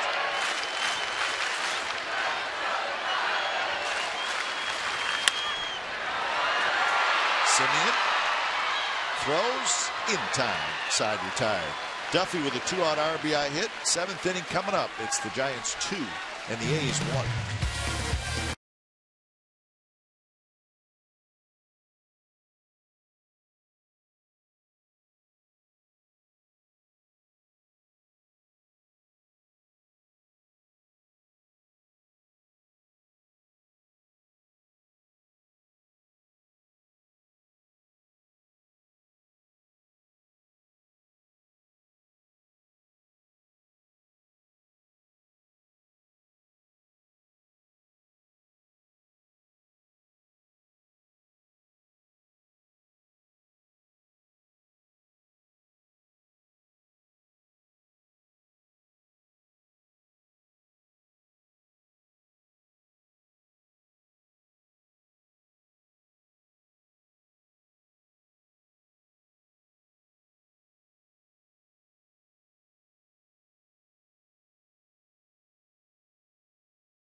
Fan photo to CSNCA Data Strong Fan, and you might see yourself in upcoming broadcasts. It's all brought to you by T-Mobile. That's the David family from Alameda.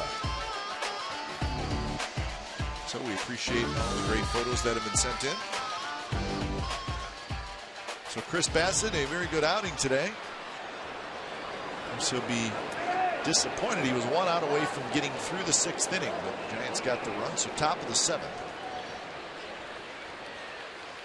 Sam Fuld to lead it off. The first pitch, line to Belt, 1 out. So a hard hit ball. A's have had a couple of those today. Belt has caught a couple of them. So 1 out, and here's Billy Burns. He's going to pinch hit.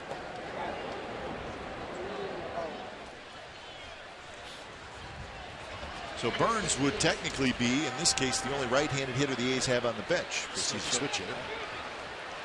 Davis, Vogt, Reddick, Sogard, 4 left-handed hitters on the bench.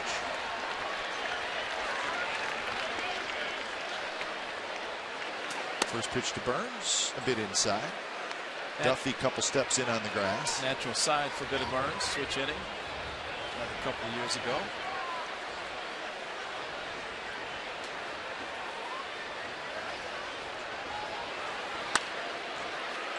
Right to Belt. 2 outs.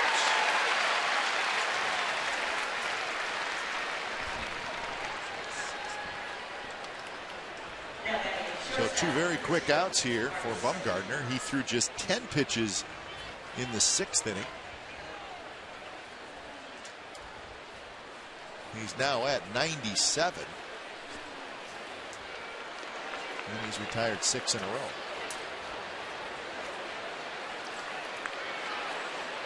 First pitch to Simeon is low.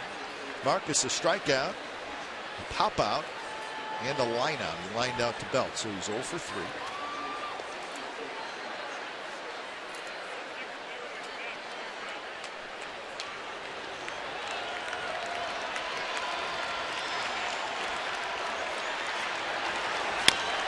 That one off, like maybe off the leg of Simeon, rolls foul.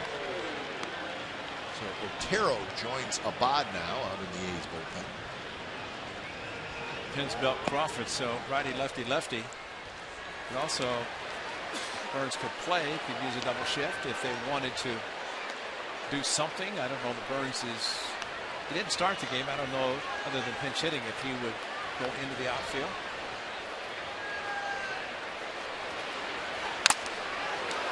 Got a piece of the catcher Posey. 1-2 the count. Right at 100 pitches now with Romo. Right-hander starting to throw.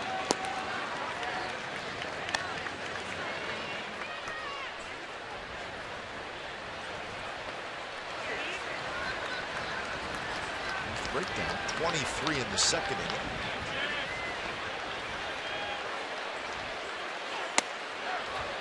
Strike 3 called, and that's how the top of the 7th comes to an end. 7th strikeout for Bumgarner. So 7th inning stretch at AT Park. Giants 2, A's 1.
A's are trailing the Giants 2-1. Handshakes for Bumgarner, so he may be done. Chris Bassett is done, but he was good, and another good start for the young right-hander.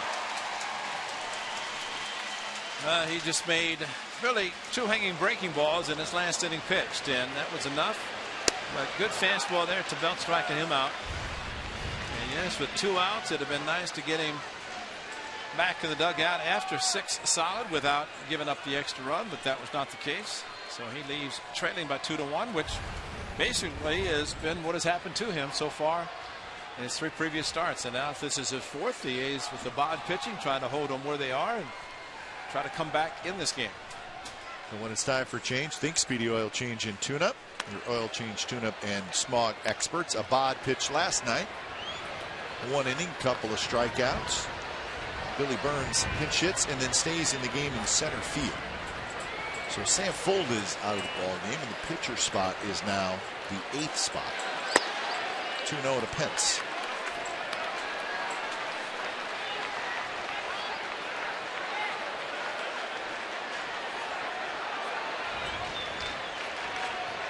Pence a strikeout and a fly ball to left field. That after a 4-hit game last night. Not close, 3-0. After Pence, it's 3 straight left-handers.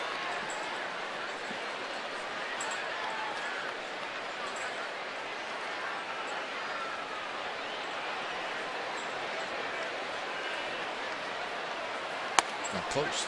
A 4-pitch walk to Hunter Pence. That's the first walk issue today by an A's pitcher.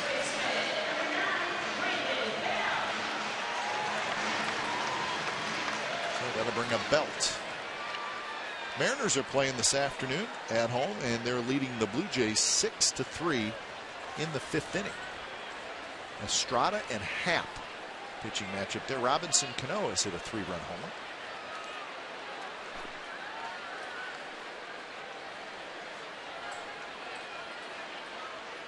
So here's Belt. Sergio Romeo.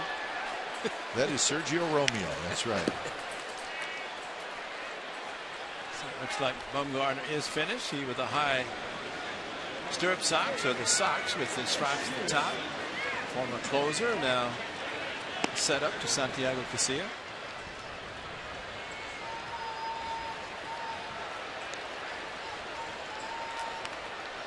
Oh, 1 to Belt, who has a fly ball to right, and he has struck out.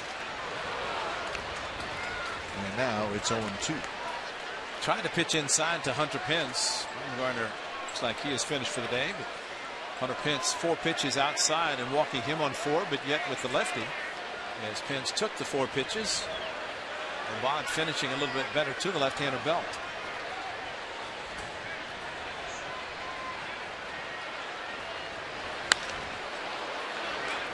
So the count remains 0-2. Developing story in Chicago at Wrigley Field. Cole Hamels has a no-hitter through 7 innings against the Cubs. It's the Phillies 3 and the Cubs nothing. So his trade value is going up. That will interest a few. That's it, right. You know, his ability to pitch and his success in his career enough to trade him. And discount anything about bad performances now that it would discourage teams from trading for him, but he knows how to pitch, and he has postseason experience, which is also a plus for teams trying to go there. And 2-pitch foul back. All those starting pitchers that are in the trading block, most of them, not all, but most of them would be rent-a-pitchers, right. Guys you'd have for 2 months. You know, Cueto and Price and Samardzija.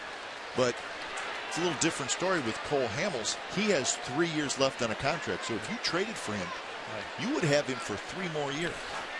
He's 31 years old. So still, you know, right in the prime of his career. So you can see why the Phillies are asking for just back up a boat, and we want all your prospects, and I don't blame them. Well, prospects in Major League, maybe a year away from Major League, if not already. But if you got him You would have a very, very good pitcher for 3 more years. That's pretty attractive. And listen, it'd be expensive. I mean, but that's expensive in 2 ways. Yeah. Money plus prospects and players. Burns, Canna, neither can get it, and Belt has a base hit. 2 on, nobody out for Crawford. So Belt drops one into shallow left center field.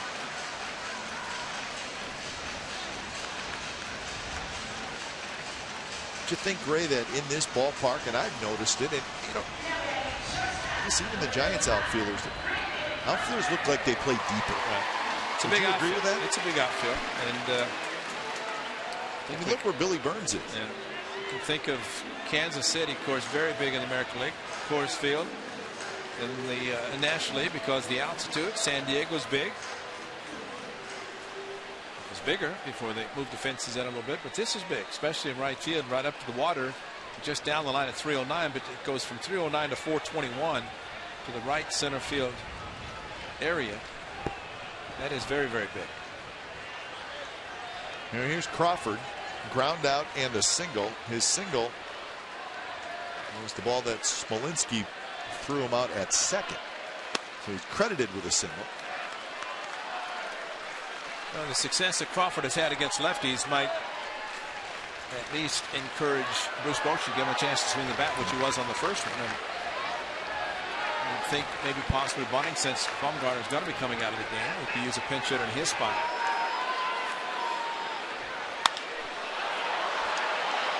Hooked foul down the right field line. Now Crawford 293 against left-handed pitching. 257 against right-handed pitching, and I think it's also one of the reasons, Ray, why Bruce Bochy can hit 3 left-handers in a row. Yeah.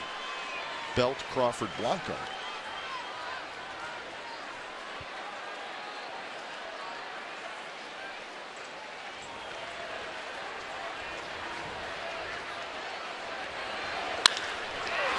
Zobrist has it. Fires to second for 1 on to first. Double play. So the ball was hit fairly hard, and that certainly helped the Athletics.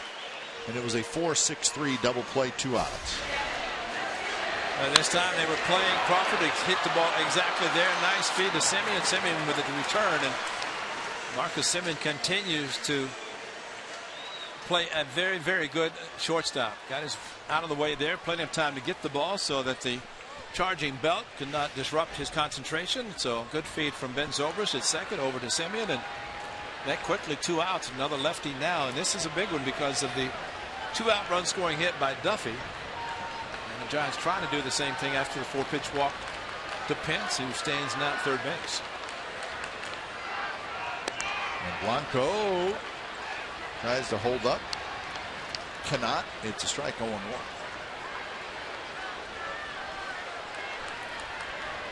Blanco bunting here is not completely out of the question yet. He's a good bunter. Laurie's back a couple steps behind the bag at third. Butler's back. Interesting thing here, Bumgarner's in the on-deck circle. And Bruce Bochy, if he has all the pitchers and a limited number of position players, why not use his pitcher to hit? No question. And he's probably out of the game. Romo is heating up and probably going to make the change, but let's see if the inning continues. He might swing the bat. There it is. And he pulled the bat back, but it was a strike, and now it's 0-2. So Blanco's had a check swing and a bunt attempt where he pulled the bat back. Actually, he pulled it back, but it was much later. So it's an ugly at bat so far. Well, it looked like he was trying to push the ball. If he's going to do anything, you'd think he'd drag it to Billy Butler, who is slower at first, in a foot race for a Abad who's falling off to the third base side. But it looked like he just wanted to push and run. 1-2 now. So Abad trying to get out of the jam.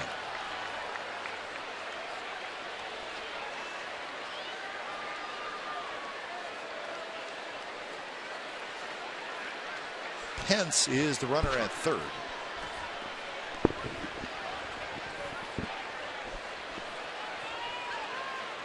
also in this ballpark, there's not a huge amount of room from home plate to backstop. Yeah.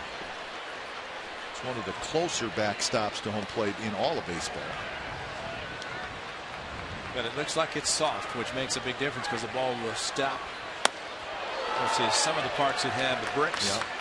Arlington, Baltimore, some of them, and while it can take an awkward and an inconsistent bounce, it's going to stop. Says the Hall of Fame. That is a padded area, but there is not. And the old saying is those people are sitting closer than the pitcher is to the hitter. Fastball high, and now it's 3-2. And this might be if this batter walks, or if he gets on base in general, you might see a pitcher coming in to face the pitcher. Make a pitching change to face the pitcher. Because if there's any question that Bumgarner will hit. Yeah, he would hit, but you turn him around, or at least have him bat right against the right-hander in the bullpen. Swing and a miss, doesn't matter. Abad gets the strikeout.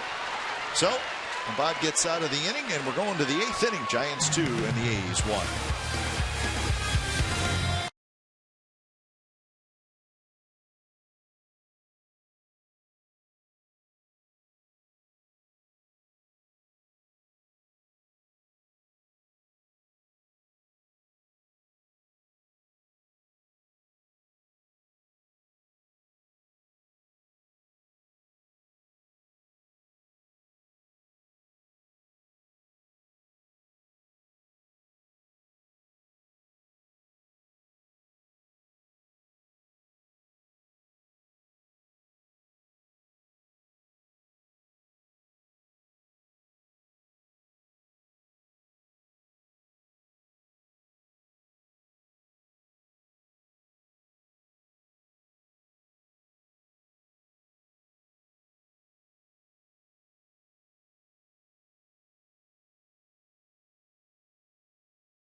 Windmill wind-up toy presented by Advantel Networks on Sunday, August the 2nd. 15,000 fans receive the first-of-its-kind giveaway of the A's third base coach when the A's take on the Cleveland Indians the Sunday matinee. Get your tickets today at athletics.com or by calling 877-493-BALL.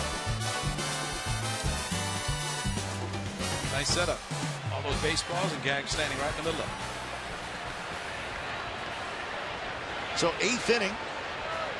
A's will see a new pitcher, Sergio Romo. And the first pitch on the ground. Crawford, 1 out. So when it's time for change, think Speedy Oil Changing Tune-Up. Your oil change tune-up and smog experts. It's Romo, the veteran right-hander. Re-signed with the Giants. He was a free agent after last year. He re-signed. Got a 2-year deal to come back. Numbers down a little bit this year, but still 41 strikeouts in 29 2/3 innings. The line for the starter Bumgarner, 7 good innings, just 1 run, and 7 strikeouts. Here's Zobrist.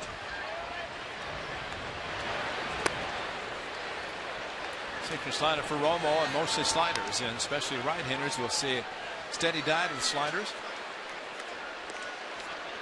Been a while. Mark Ellis, and he was at the Coliseum serving root beer floats on Wednesday night. Last to hit for the cycle. I just want to see him hit a home run so we can show Vince Cotroneo. Well, Vinny would have to think it was a big deal if it was an athletics player. And Vinny knows that we're talking about it. But it would also tie the game. And a blown save for Romo and no decision for both pitchers. Starters anyway.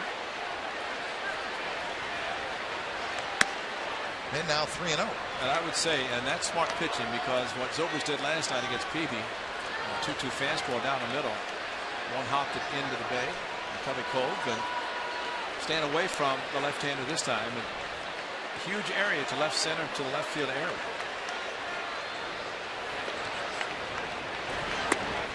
And on 4 pitches, he walked Zobrist. What he did last night, Ben Zobrist, Jake Peavy, fastball, gone, easily gone. And the kayak got a souvenir. I think, to be very honest, I think for Romo, that was an unintentional walk. A little bit. Because he knows Butler's up. He's going to throw him sliders. If he gets a ground ball, he's going to get another play. And he did not care less about Zobrist and his cycle. He just probably felt he was going to be more of a threat than Butler, the right-hander, seeing him steady down his sliders. Left-handed hitters, here it is for you, hitting .429 against Romo. Right-handed hitters 173. And Billy Butler, after 4-pitch walk, should have been thinking, if he's ever going to throw me a fastball to be the first pitch, and he did, and he took it right down the middle. So 0-1 to Butler, who's 0 for 3. It's a good cat and mouse game going on right now between the managers. The A's have the 4 left-handed hitters on the bench. I'm sure Bob Melvin would love to use one of them, but Javier Lopez, who's made a living getting left-handed hitters out, is loose and ready. So if Bob Melvin goes to any of those left-handed hitters, Lopez is coming in. There's your slider. That was kind of a backup slider, but in the strike zone. Reddick has the helmet on. Might hit for Smolinski. That's your slider. He could have hit that ball 9 miles if he'd swung. He's got to be thinking he's going to get sliders. And Posey now probably was set up outside, trying to get him to chase a slider off the plate. And if there's ever a time to know the scouting report on a pitcher, this is it. What Romo does.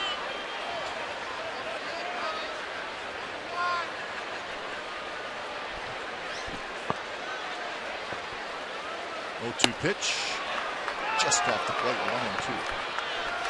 And I think with Romo, Ray, you know he's going to throw it. Should. And I think he knows that you know he's going to throw it. And it's just a question of whether you can lay off a pitch towards the outside part of the plate, and the slider spin is there for a hitter to recognize. And if it starts on the outside corner and you see the slider spin, there's no way it's going to stay in the strike zone.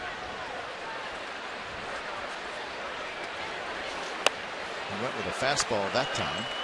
So the count now 2-2. They have just showed that fastball a little bit. That's Smolinski waiting in the on-deck circle.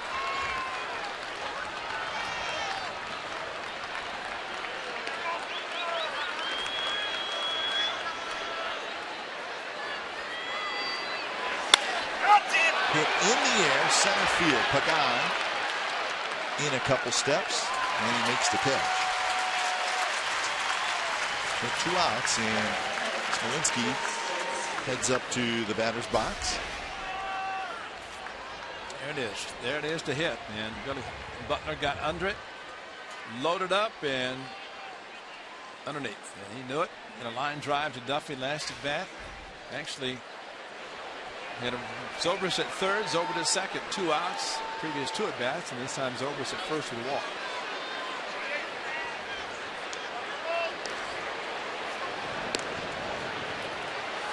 Stephen Vogt comes into the on-deck circle. That's Fegley's spot in the order.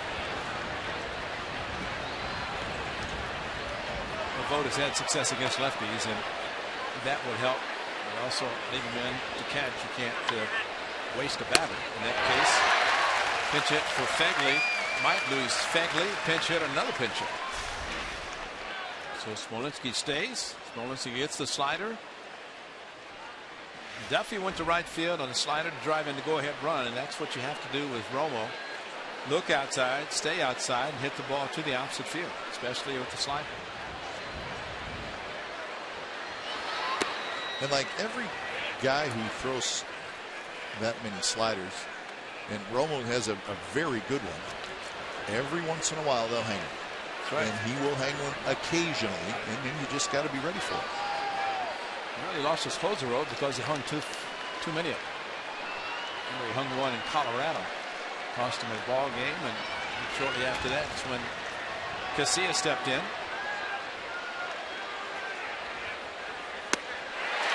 And now it's 1-2. But not an easy at bat if you're a right-handed hitter. Kind of went straight down, stayed in the middle of the plate, but down.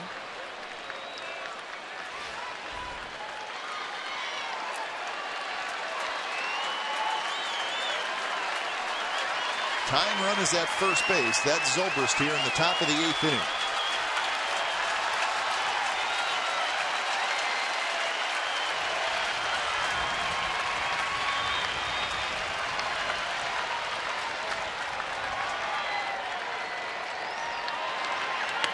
Way outside. I think Romo was waiting for Smolensky to call time because he took so much time. Maybe trying to freeze Zobrist at first base, which he did a pretty good job.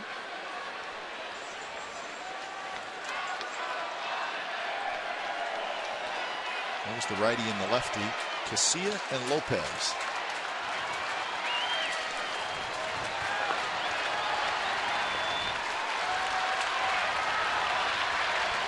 Smolensky now steps back in. He's ready.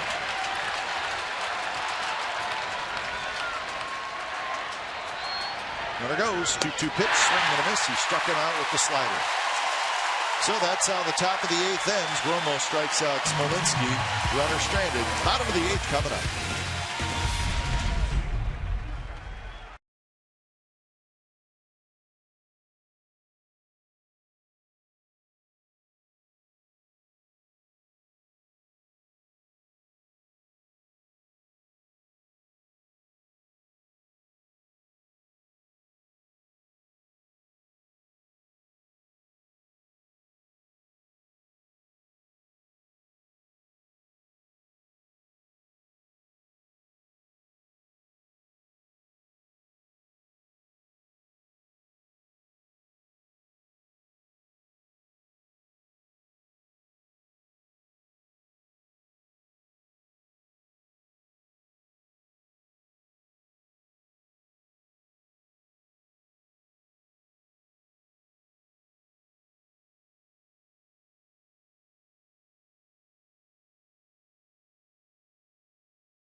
Is brought to you by Toyota, the full-line automaker with the longest-lasting vehicles in America. Toyota, let's go places. And by Xfinity, home of the most live sports.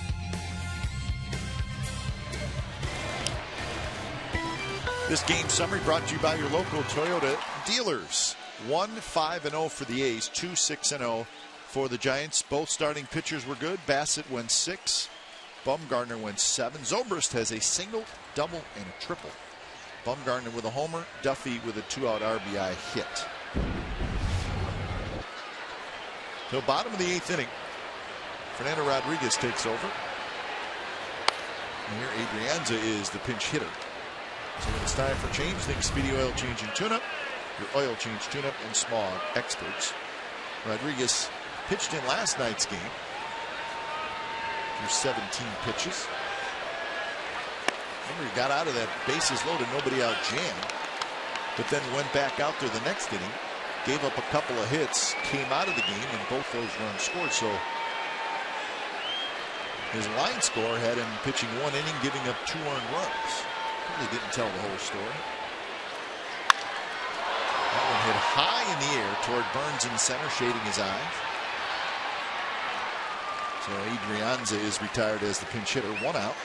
As always, an important inning for the A's, trailing by a run in the 8th inning, trying to prevent another run from scoring. And Bob Melvin opted to go with Smolinski to face Romo because he figured the lefty would come in, FL. But in the 9th inning, when Casilla comes in, he can use any lefty he wants because Casilla is not going to be taken out for a lefty. He is the closer, and that's usually the difference. So Bob Melvin, I think, a very smart move at that point, saving Reddick. He could have pinched hit for him. Of course, Smolinski and using Reddick, but they would have brought Affeldt in. You might see him or all the lefties coming up. Fegley's still in the game, so you figure both's going to pinch hit for sure. Pagan hitless today. Fegley can a full spot. That's the pitcher's spot now, so A's could possibly use 3 if they wanted to.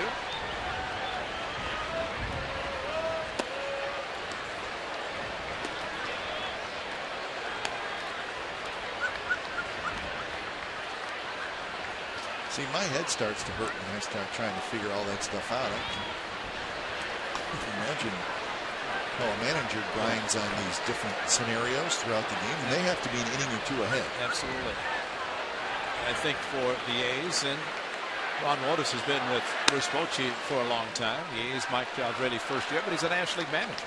Our National League bench coach, Mike Aldrete, is Ron Wotus, and they're a product. But when you have someone, could be another set of eyes and ears, and that's what Mike Aldrete, standing next to Bob Melvin, and I'm sure something comes up, might offer that suggestion. Not that Bob Melvin would need it, but it's there if he does. 3-1. They've got to go in the 9th inning, trailing by 1. They're down 1 right now, and you cannot afford to give them an extra run.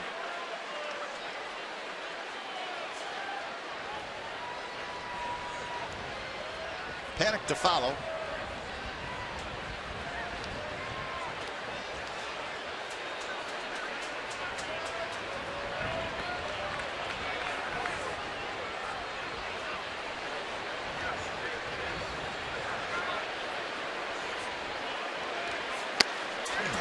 Good fastball there, and it was past Pagan when he swung through it. 3-2 the count. It's the difference of Pagan being the leadoff hitter, who, as we have seen already in 2 games, an aggressive leadoff hitter. Some you might see would take it, force the pitcher to throw 2 strikes. Going to have to anyway after the swing and miss by Pagan. And that one outside corner, strike 3 call. 3-1 was down the middle. 3-2, perfect on the outside corner. Watch this ball, slight tailing action, and Fegley keeping it there. Big Joe West, he already grunted right there, and that's why Pagan started even before we knew Joe was calling into strike. So Pagan 0 for 4, and here's Panic.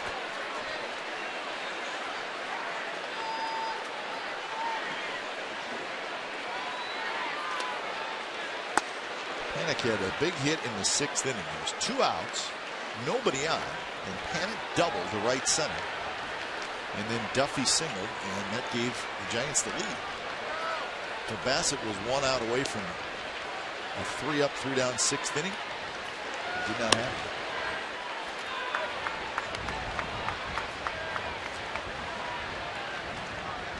Casilla is ready out in the bullpen. He will come in for the top of the 9th.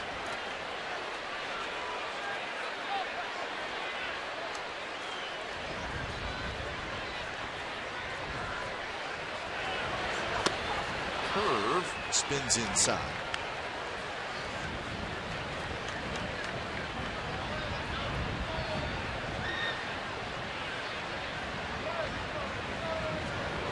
Reddick's ready. Helmet loves batting. He's going to hit somewhere in this ninth inning. Well, I would have to think that with the 3 schedule and Fegley and Canna, 2 right-handers, then the pitcher spot, that's kind of automatic 3. And the A's have Bolt, Reddick, and Knight Davis already. And see, Ike Davis panting a little bit. He's been hitting in the batting cage underneath behind the A's dugout, where I'm sure Marcus Jensen has been throwing some BP or flipping some BP so they can get loose. And that's the great thing about new stadiums, where they have the batting cages that close that they can get some swings before stepping in the batter's box. Count stays 2-2 on the foul ball.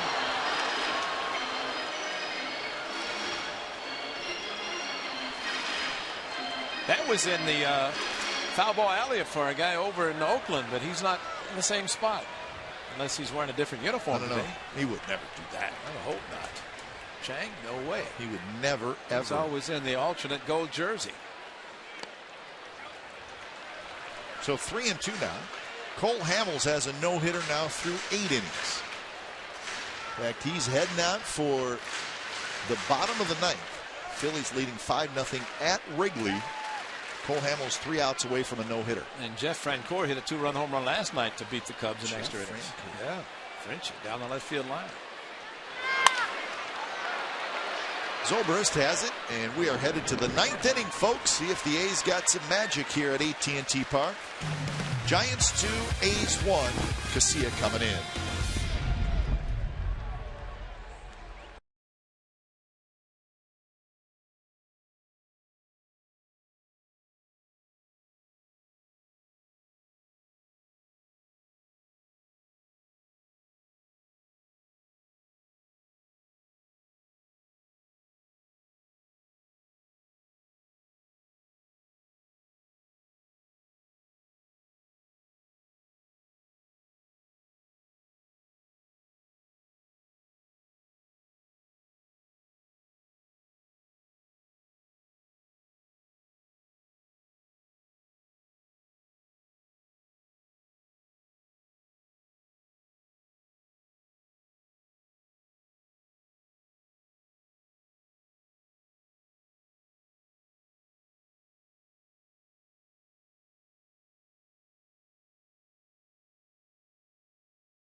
A's need 1 to tie, 2 to take the lead. They'll try to do it against Santiago Casilla, and Reddick will pinch hit. Reddick pinch hitting for Fegley.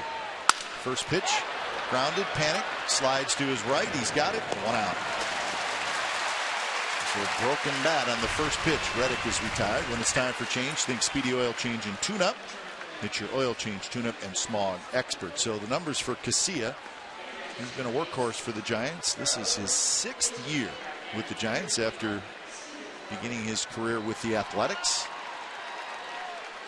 And he's been a mainstay in the Giants bullpen for all of those 6 years. And he's a birthday boy. He turns 35 today.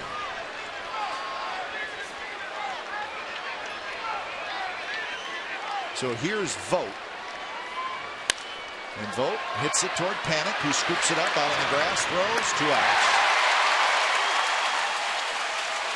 Here's today's Honda Player of the Game for the Athletics. Jake Smolinski got the start against Madison Bumgarner, and what a day he's had as a base hit, infield hit, double clutch by Duffy, and he would score the A's first run on a double by Fegley down the left field line. But this is the big one, a single off the wall, perfect throw to second base, called safe initially, was Crawford, challenged, and it found out he was out, and then the catch.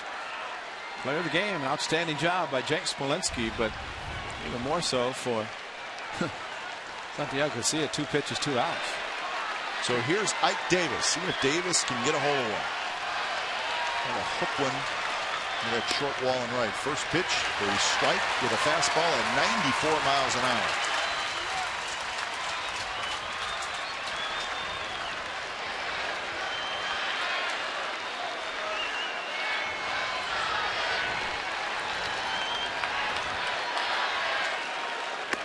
Davis hitting in what is now the pitcher spot. Burns is the on-deck hitter. Well, not surprising that Garcia staying outside with all his pitches. First 2 to Reddick and to Vogt, and now the first 2 to Ike Davis, both outside.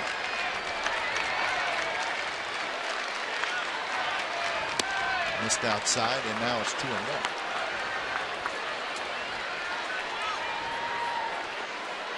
Burns.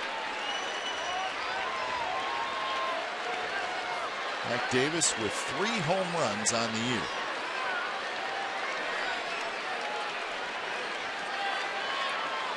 Panic, the second baseman, out in shallow right field. Missed again outside. 3-1.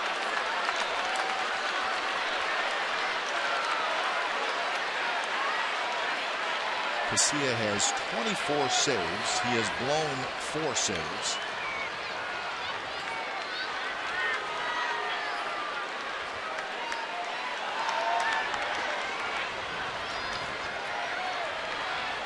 And that one missed outside, and he walked him.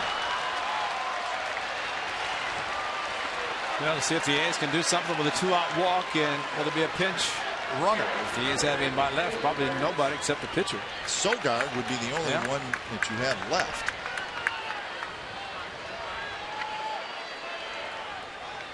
So Ike Davis not blessed with a lot of speed. It's just a matter of whether you want to burn another possible pinch hitter from the left side. So here's Burns. Second at bat for Burns. He grounded out in the 7th inning. He was pinch hitting for Bassett and stayed in the game. Duffy in at third. And the first pitch is flipped to left field, and that should fall, and it will. So Burns has a hit, and the A's are still alive, and maybe now you get a pinch runner. And it will be Sogard going in to pinch run. And it says a lot about Marcus Semien that Bob Melvin could have saved Sogard to pinch hit for Marcus Semien. There's a backdoor breaking ball that swung to the first pitch, as he usually does, flipped it to left field. So even better now, if Semien can hit one in the gap, you have the speed at first. The A's can one swing in the gap to take the lead. So the speed really at second. Good speed with Sogard pinch running. All this happening with 2 outs after 2 pitches to the first batter.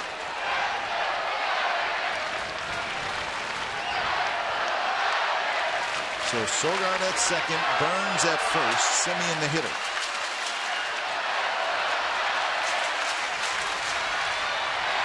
Semien is 0 for 4 with a couple of strikeouts.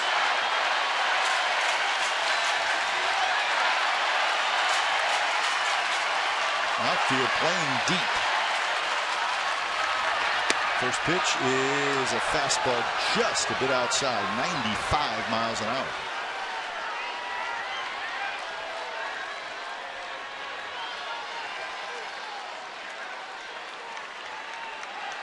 Mahika Clippard in the A's bullpen. Swing and a miss. He chased a slider, and it's 1-1.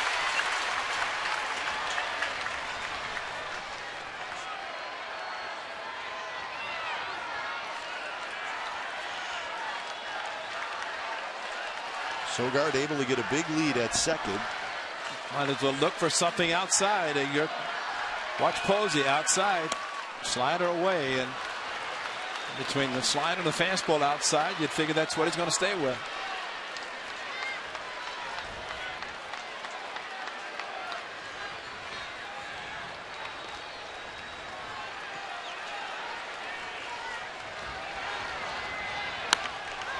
Fastball that ran in on the hand. Boy, a lot of movement. 94 miles an hour. And unintentional, good movement, and that's what makes Casilla good. Outside target, a pitch moving right towards the middle of the plate, but the extra velocity helped Casilla. So 2-2. Casilla's ready, so is Simeon. And that was a hanging breaking ball that hung on the inside part of the plate. And Simeon hit it hard but foul. Well, you got to get in protect mode, and he definitely did it with 2 strikes and stayed inside.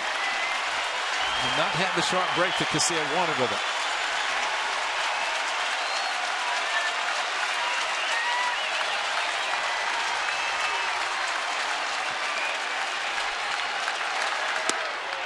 And it's a full count.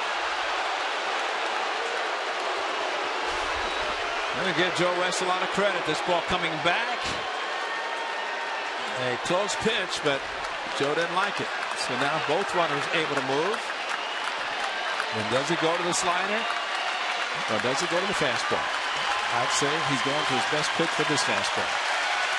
Here it is. And did he go? Yes, he did, and that's the ball game. Joe West rung him up. Simeon just could not hold up. The pitch was way out of the strike zone. And that's how the ball game ends. Well, he did not go to